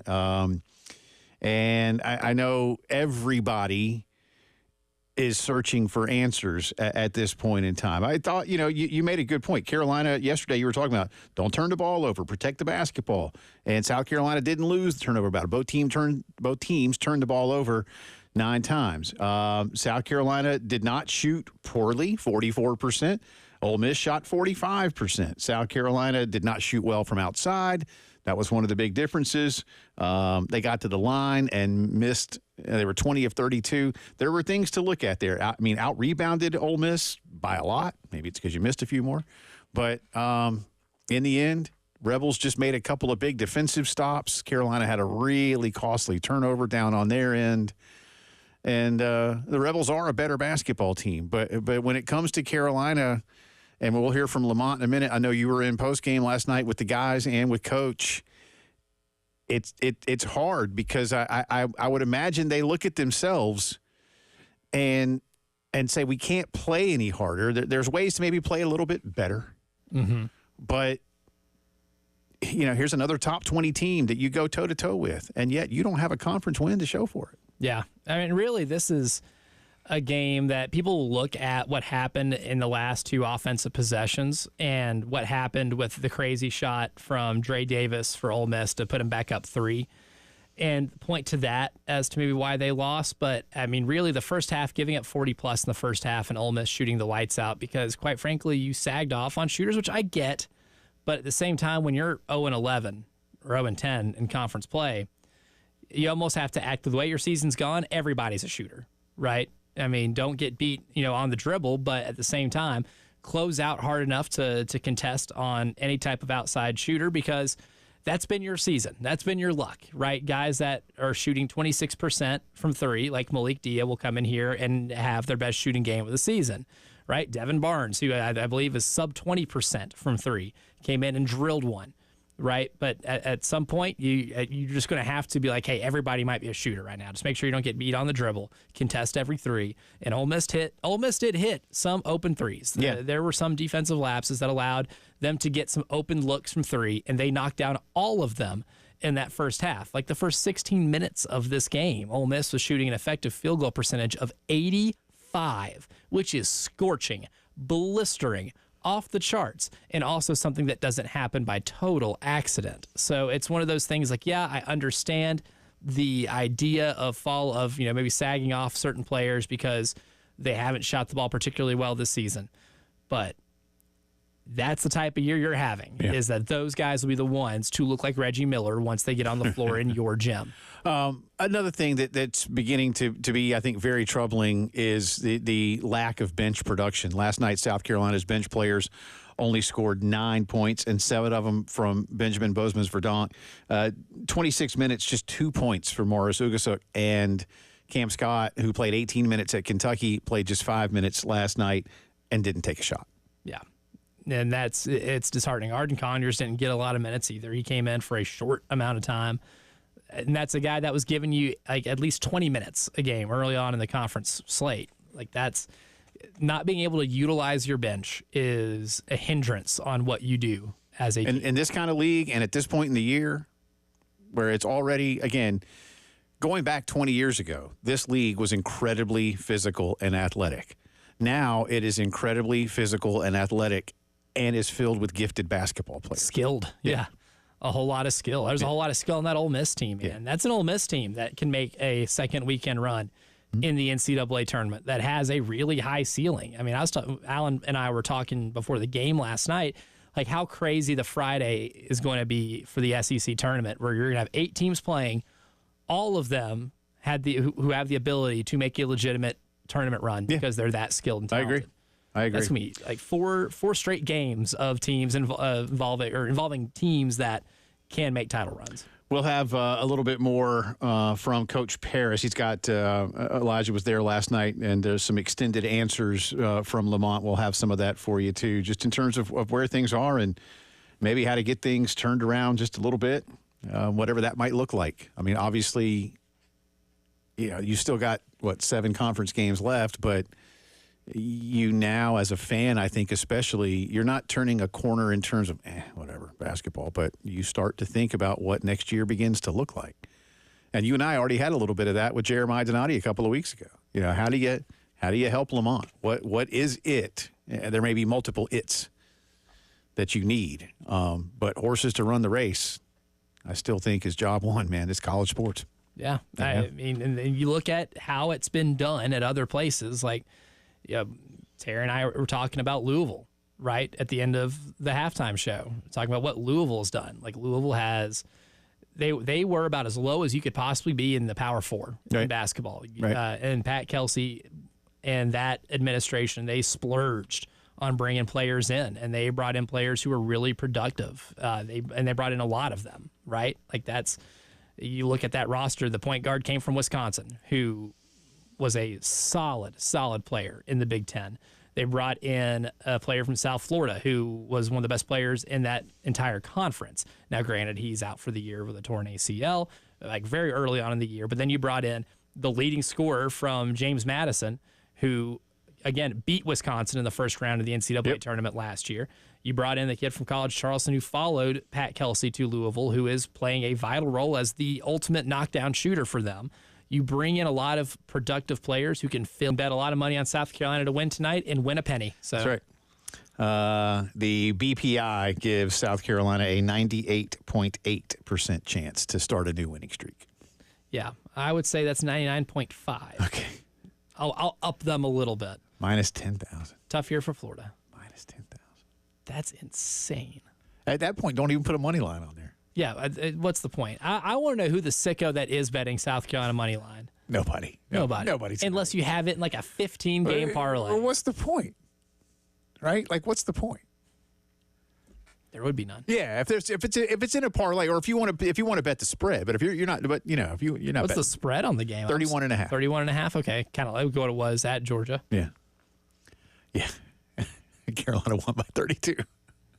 Covered a 31.5 point spread on the road in conference play. Oh, man. That's tonight at 7 at Colonial Life Arena. Staying with our integrated media headlines of the day. If you have not yet heard, it became official today. The New York Jets have said goodbye to Aaron Rodgers. They said it was important to have this discussion now to provide clarity and enable each of us the proper time to plan for our respective futures. We want to thank Aaron for the leadership, passion, and dedication he brought to the organization, and we wish him success moving forward. Aaron Rodgers has not yet said anything publicly, at least at last check. He was in New York last week with the new coach and GM, and it sounded like this was this should have happened anyway. Like, I wouldn't have gone if I were him, but he did, and then he got hurt, and it's the Jets. We have a poll running today. I'll come back around to that in just a little bit. Not surprised, but here's the thing. Okay, I'll try to make sense of this. They are likely. This is from ESPN and Rich Cimini, who covers the team. The Jets are likely to release Rodgers with a post-June 1 designation. To do that, they must carry him on the roster until March 12th, the start of the league year. At that point, they can release him, which will allow them to split the remaining cap charges over 2 years. I almost had it right earlier to you. $14 million in 2025, $35 million in 26. So releasing him still carries a $49 million cap hit. Makes my head hurt. Why? I don't get it. I don't get it. I don't get it. The other option would be to release him immediately, and that would be a $49 million hit this year. It says the same accounting applies to a trade. So if you traded him, you'd still have a $49 million cap hit. Why? I don't know how the NFL works, man, but Nothing's more confusing than figuring out the NFL or NBA salary cap. Speaking of the NFL, Kellen Moore, the new head coach of the New Orleans Saints, was non-committal today on Derek Carr. Asked about how he sees the quarterback. Quote, Derek's a tremendous quarterback in this league. I've had so much respect for him, the journey that he's been on. He's a starter in this league. He's a premier player in this league. Ooh. Really excited to team up with him and go through this process. So just like any other player on this roster, I just got here a few days ago, and I'm excited to go through this journey with all of them. Non-committal. He did say Derek Carr is a premier player. I don't know, but very polite of him. It was. It was very polite. And also called him, with another question, a tremendous starting quarterback in this league. Don't know if that's the word I would use. The Saints. He's a starting quarterback in this league. Let's see. The Saints here, speaking of hurting your head, New Orleans is expected to be significantly over the 2025 salary cap. But the number has not been set. The Saints must get cap compliant by the start of free agency March 12th, which includes addressing Carr's $51.4 million salary cap figure. What are they doing in the NFL? 51.4. I don't say again. Would you pay him like $20 last year? What type of deferred payments happen? What type of Shohei Ohtani? Here's how the deal works. So we're going to pay you minimum wage for the first 3 seasons. I don't know. What are we doing, man? They give him $2 an hour plus tips. Yeah. What are we doing? We'll see where it goes. But non-committal. And what does that mean for Spencer Rattler? Perhaps we will know. The Saints are currently $51 million over the salary. Yeah, that's a lot.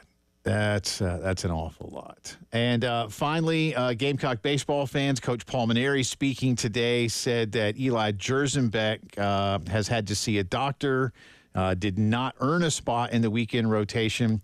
And Coach Mainieri saying, quote, Eli actually went to see a doctor yesterday. He's having a little bit of issue right now. We're not really sure what the problem is. But he's not going to be available to us, certainly for this weekend and probably next week. It would probably explain why some of his struggles were happening in these first 3 weeks. So already a little behind the 8 ball with the pitching staff if Eli can't get going. Again, no details as of yet. I would expect that maybe tomorrow in postgame we find out a little bit more about what some of the docs might have had to say about Eli Jersenbeck. And tomorrow at our show at Village Idiot, David Cloninger and Jack Veltri both reporting on some of this stuff. That's our integrated media headlines of the day. 803-948-8327 for all your home theater needs. Come back, talk a little more Carolina hoops, plus a drive around the SEC. It's the Postgame Show.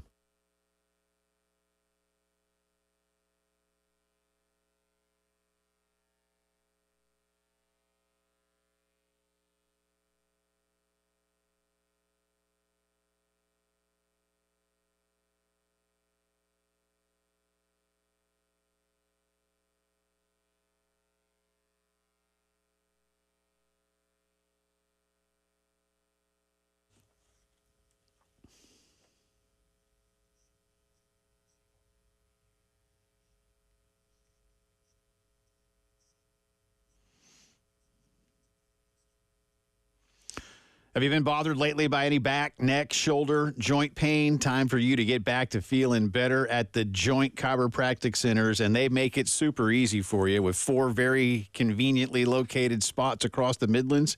Plus, you never have to worry about insurance. You never have to worry about appointments. They're open Monday through Friday, 10 to 7, Saturdays, 10 to 4. So you can get in quickly around the lunch break or not miss a whole lot of time at work. They are FSA and HSA approved. That's a big deal. Local owners Janet and Bob Keene, been here a long time. Again, mission is very simple. They just want you to feel better with convenient, affordable chiropractic care. All right, I've told you about what they do. Now I'll tell you where they are. Harbison Boulevard, Forest Drive, Roberts Branch off Killian in the Northeast, Sunset Boulevard in Lexington. Again, no appointments, no insurance. You're just going to get back to feeling better. At the Joint, you don't have to feel bad to feel better.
Welcome back in. 19 minutes after 5 o'clock here on a Thursday afternoon. Do want to remind you tomorrow, no post-game show because Carolina baseball will be coming your way.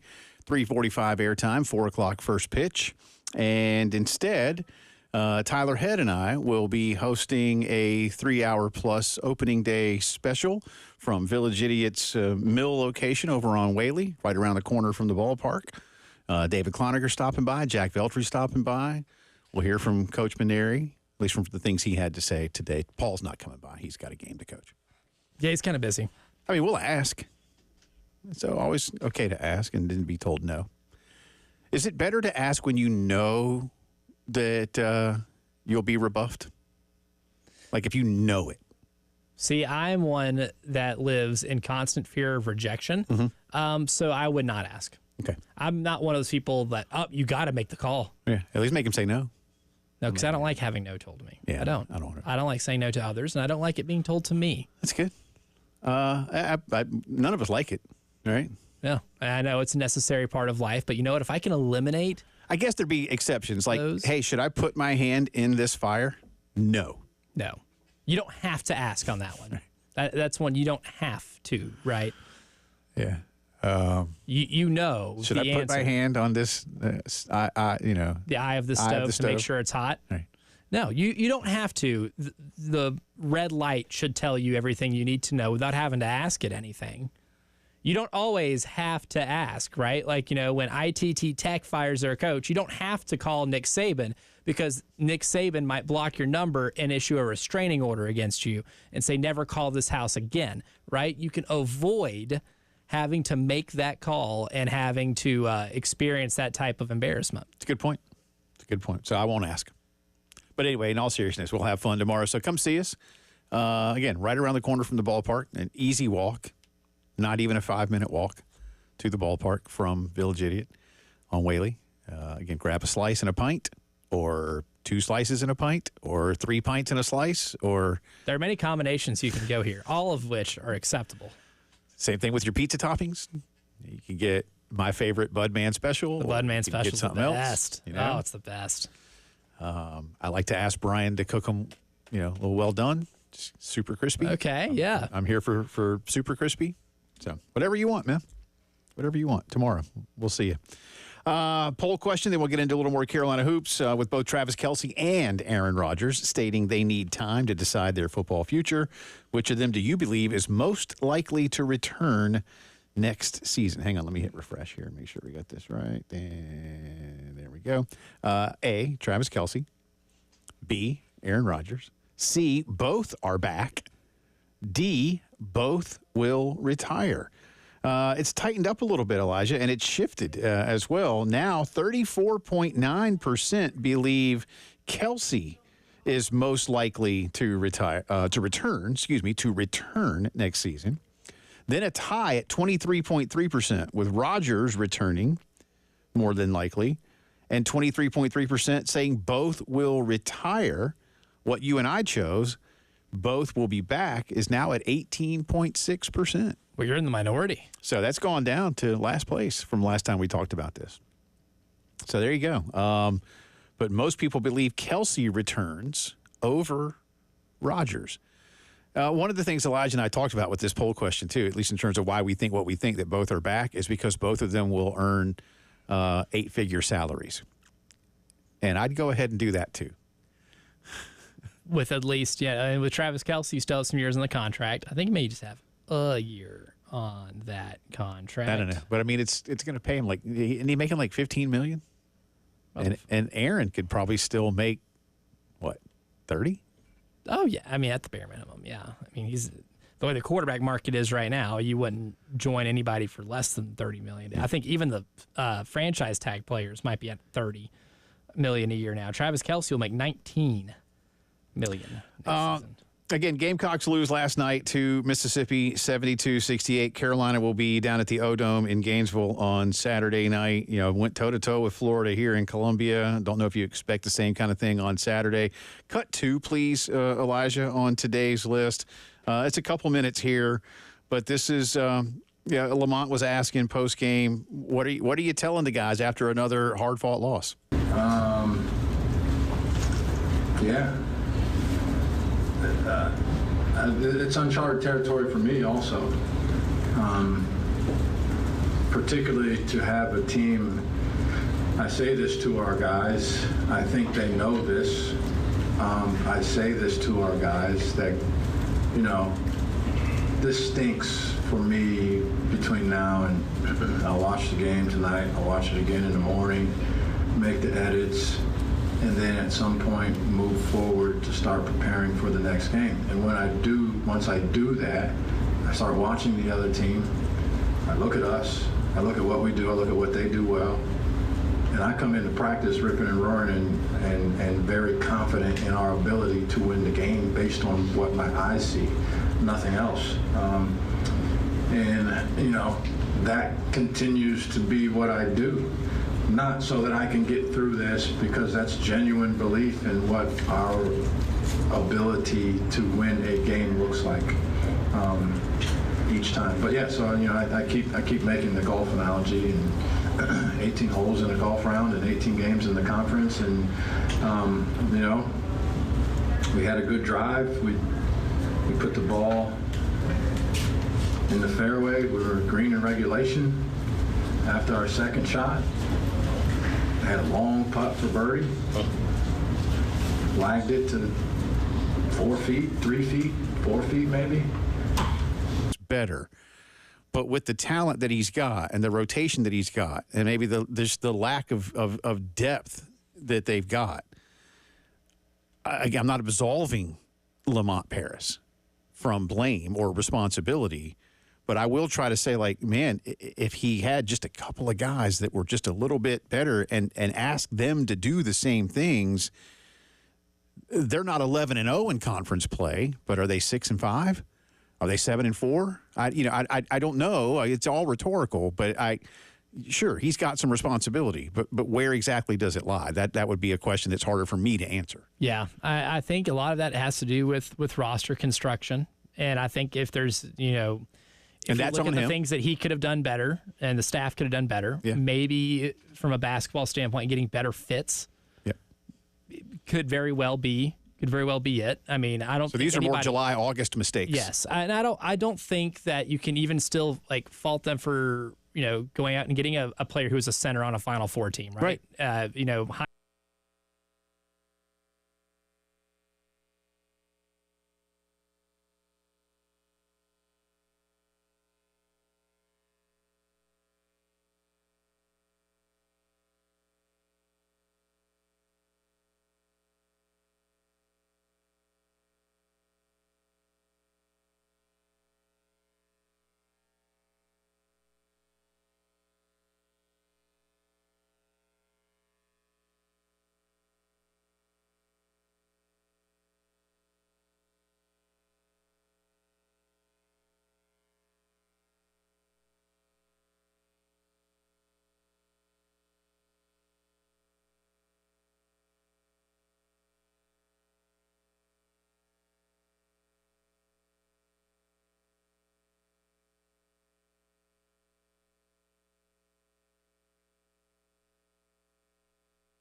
From the WIS Traffic Studios, I'm Elijah Campbell with many accidents to get to you, so I'll try to run through this as fast as humanly possible. Starting with one on Devine Street near Woodrow Street, Harbison Boulevard near I-26, Highway 1 at Augusta Road near Pisgah Church Road, I-26 eastbound at Sunset Boulevard near Exit 110, a pair of them on 77, one northbound after Fort Jackson Boulevard near Exit 10, the other southbound at Two Notch Road near Exit 17.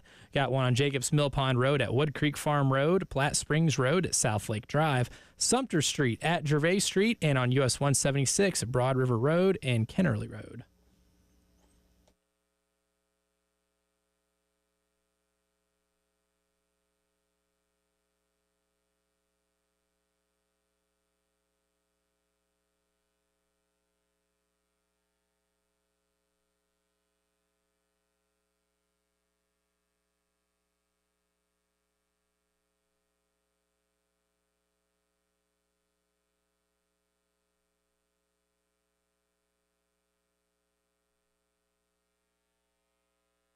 It is Drive Around the SEC time here on a Thursday. Jay and Elijah with you. Appreciate you being with us. Again, Carolina women's basketball tonight, 6:30 airtime on 98.5 FM in Columbia and a 7 o'clock tip. And again, Coach Paris will be on tonight with Derek. They'll be up at Back Streets over that way. Back that way. Yep, that way. Tonight at 6, right here on the game. In the meantime, last night in SEC basketball, not as good a night as the previous in terms of the schedule. I'll say that much. Not as entertaining. Not as high billing. Yeah, not as entertaining as Tuesday. But last night, Missouri all over Oklahoma and Arkansas. Arkansas's coming around, man. They're playing better. Yeah, Missouri 82-58. Arkansas at home beat LSU 70-58. That was those are the only other games besides Carolina's game last night. So standings in the SEC, I think there's starting to be a little bit of separation, Elijah, at this point. As you mentioned, though, and I think you make a great point, man. You really could have a Friday quarterfinal day where all 8 schools that are in it could make the tournament based on how things shake out. But right now, Auburn and Bama, who play Saturday, are both 10-1. Florida and A&M are both 8-3. Mississippi goes to 8-4 with last night's win. Missouri is 7-4 after their win last night. Tennessee 7-5. Kentucky 6-5. State and Vandy 5-6, Arkansas 4-7, Georgia and Texas 4-8, Oklahoma 3-8, LSU 1-10, and South Carolina bringing up the rear, winless through 11 games in conference play. Of the bottom teams, I'm going to kind of go, let's say, the losing record teams. Elijah, Mississippi State is still ranked this week at least number 22 in the country. Vanderbilt is, and they're sitting on 17 wins. So's Vanderbilt, 17 wins. Arkansas is 15-9, 4-7. They've got a couple of good wins at this point. Arkansas, Georgia, Texas.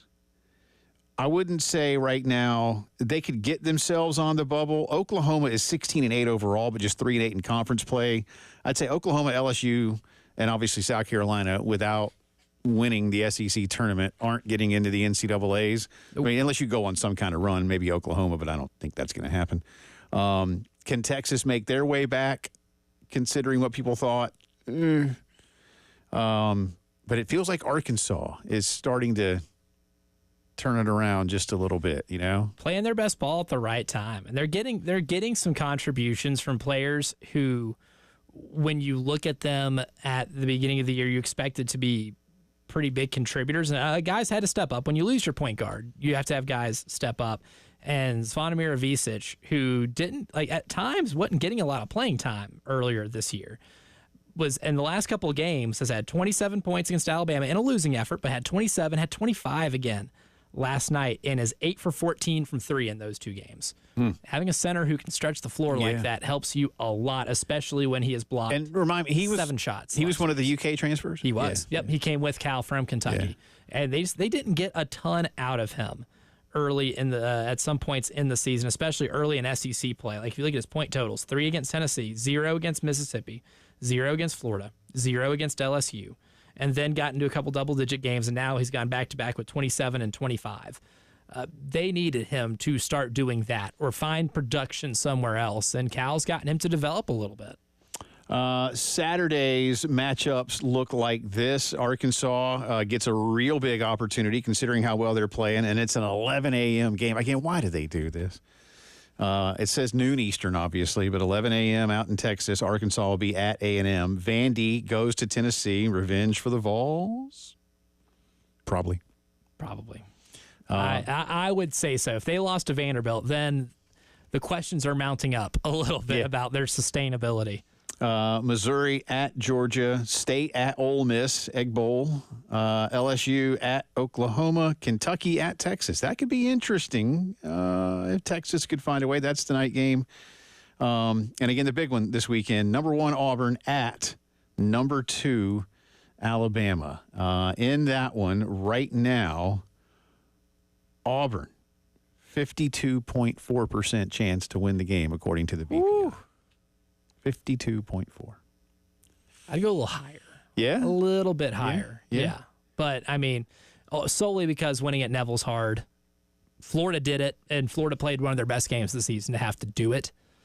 And Alabama can struggle defensively a little bit. Auburn's a more well-rounded team, but the ceiling for Alabama is just so high because that offense is arguably the best in college basketball, or it's at least the most efficient. So that could maybe keep them in the game. Okay, so if this game was at Auburn, would it be what, 60% instead of the 52? Oh, wait, this game is played at Coleman. This is at Coleman. No, for some reason, I was thinking it was at Neville this first time. No, you're right. Yeah. Actually, you know what? I'd still say 55. I think Auburn's a better basketball team. Yeah. It's hard, and it's not as hard to win at Coleman as it is Neville. I think the place will be rocking, but I don't think it's anything this Auburn team hasn't played in. I'm with you, man. I agree. I think Auburn's new building has just become a thing on that campus that Coleman can't become in Tuscaloosa. I'm not sure it's an age thing as much as just like a environment thing. Yeah. You know? We'll see. But there you go. That's the Saturday slate. And again, Carolina will be at Florida. That's the late game. Gamecocks and the Gators. Should I look what the BPI on that one is? It's probably going to be around Florida 82. Higher? 92. Yeah. 91.8. Yeah, sounds about right. Yeah, it does. It does. That's a hard place to win too, man. Underrated arena. Real quick, cut number 9 on today's list, please.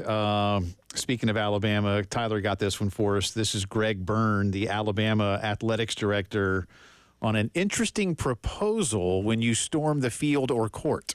I think from a safety standpoint, keeping people off the fields and the courts is a good thing for everybody involved. If we said that the home team, if they storm the field or the court, they're going to lose that game right then and there, that will stop it. I'm not overly optimistic and understand it's not a popular opinion in a lot of people's view. I'll get criticized for it. That's okay. I do believe in it. I'm not saying that's the only possible way. I'm convinced in my own simple mind that that would be something that would stop it.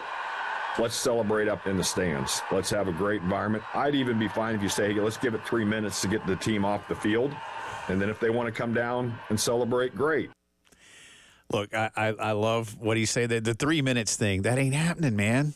That ain't happening. That's the whole point here. Hey, do us a favor, kids. Wait 3 minutes. Good luck. Yeah, good luck with that. It ain't happening. And forfeiting, you'll never get enough of a majority to vote for that. I've told you, I'm serious. I'll wear Alabama gear and I'll storm the field myself so we can start forfeiting their games. Yeah, I mean, look, I'm serious when I say this. Add a 0 to the fine. Add a 0 to the fine. Right now, it's $100,000, $250,000 for second offense, $500,000 for third and above offense in storming either fields or courts. And it just basically it'll just stay with you. So if you've hit your third one, you just keep paying $500,000. $500,000. We were talking today, Elijah and I were off air. Jordan Kay had his piece out about Carolina's budget. Carolina's budget in the last fiscal year was over $180 million. Add a zero to the fines. And when a third offense becomes $5 million, the schools will stop it. I don't even know if that will stop it. Well, it'll be a better opportunity. They want to pay for security. In the meantime, don't encourage you to storm the field this weekend, but I do want you to go to the Carolina baseball game on Sunday. We got a family 4-pack of tickets for caller 5. Make sure you have a verified email, please. It is important when you call 803-404-6100. Caller 5, Sunday tickets, Carolina baseball. Good luck.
Welcome back in. Final few minutes of the postgame show here on this Thursday afternoon. I should probably talk differently when that bump comes on. A little smoother. Yeah. Sorry. Whatever your best Barry White impersonation I'll do better is, next I think should be the tone you speak with on that. To back up what you said, our buddy John Nichols hit me on text and said, if you cause a forfeit due to field storming, fans of the losing team will storm every game. That's right. Flawed logic there, Greg. Yeah. Flawed logic. Yeah, forfeiture. I mean, look, in theory and principle, he's certainly not wrong. If you told the home fans, if you storm the field, we're going to lose, then they're not going to do it. But I just don't see that being something, because you sometimes just can't control humans. You can't. And that's like the whole thing with complaining about court storming and field storming is dumb anyway. You can't control that. Like, are you really going to invest the money it will take to actually keep people off of the floor? No. It's too expensive. I know they have all the money in the world, but they're not going to want to spend money on that. They don't want to turn basketball arenas into hockey rinks. Right. They don't. And you can't do it at what are you going to do? Put like fences up at the football stadium? And this all started because Kyle Filipowski acted like he got shot when Wake Forest stormed the floor. Yeah. And then we had to relook at this again. Someone's going to get hurt. Please. I say you're not going to invest the money in that security. Yeah. I say those dudes make like $10 an hour. Dudes right. and dudettes don't make enough money to throw their bodies in front of a swarm of college students that are bloodthirsty. No. And I don't want, I kid sometimes when I say things like don't mess with a person that carries a Glock for a living. But I don't want the person that carries a Glock for a living having to use the Glock because some drunk 21-year-old came down from row, Y to celebrate his or her team's win. None of this is worth shooting people over. None of this is worth tasing people over. Like, dude, it's part of at this point it's part of college sports, and like all the trouble to try to stop it. Like Jay Billis, suggesting that everybody that's on the floor gets detained. Yeah, you want to go and put those thousands of kids in the county jail and overcrowd that bad boy for a night for getting on the floor after a big win? Come on. Yeah, I agree. We'll see. Anyway, that was part of our drive around the SEC. If you heard me say too, we just to update. I don't say this in any way other than to be informational to our amazing listeners. But when I said, you heard me say when we gave tickets away, please have a verified email account. Tickets these days, as most of you know, are electronic. And I don't know the whole story, but apparently we had a very nice listener who asked another board op earlier in the day who didn't have a verified email account, if we could call someone that he knew to give the If you ask us this, email. With all due respect, if you ask us this, the answer will be no. So we have stuff we have to do back here. Which I thought was nice, and at the same time, like, no. If you call in, just PSA, if you call in to try to win tickets, there needs to be a destination for the tickets. We had a funny story, and again, I say this, but Elijah knows. We had a winner of electronic tickets at one of our remotes at Columbia Craft. Oh my God! And this particular winner wasn't tech savvy. It's a very nice way of putting it. Thank you. And so luckily our fantastic sales rep, Jeff Haley, was down there because Jeff's always happy to help. Yeah. Thankfully, Jeff is Jeff is always he is typically happy to help. After a while, I think Jeff was just prepared to help, but got it done. And then, as I guess some kind of coincidence would have it, like 2 months later, the same guy won and had the same. And we were like, dude, you. Yeah. You've already been through this once, my man. Like, what? What didn't we learn here? That was hilarious. So the moral of the story is like, hey, look, when you win tickets, they are sent. Make sure, you don't even have to have a Ticketmaster account. You can accept the tickets through your email and then create an account, which is free. It might take you like 3 minutes, depending on how fast your phone or laptop or whatever is. But just always be prepared if you're going to win something. See, the one that I don't like is when people call in to win something. And they're like, oh, I can't go that day. Yeah. We tell you what day they're going. Yeah. And at that point, a few times I'd be like, nope, they're your tickets now. You're a winner. You cannot turn these down. We'll send them to you. Hey, enjoy your weekend off, my man. I am very excited. Yeah, good stuff. It'll be a fun weekend. Tyler and I will see you guys tomorrow at noon from Village Idiot on Whaley ahead of Carolina Baseball's opening day. Looking forward to that. As always, thanks to everybody, and we'll see you tomorrow.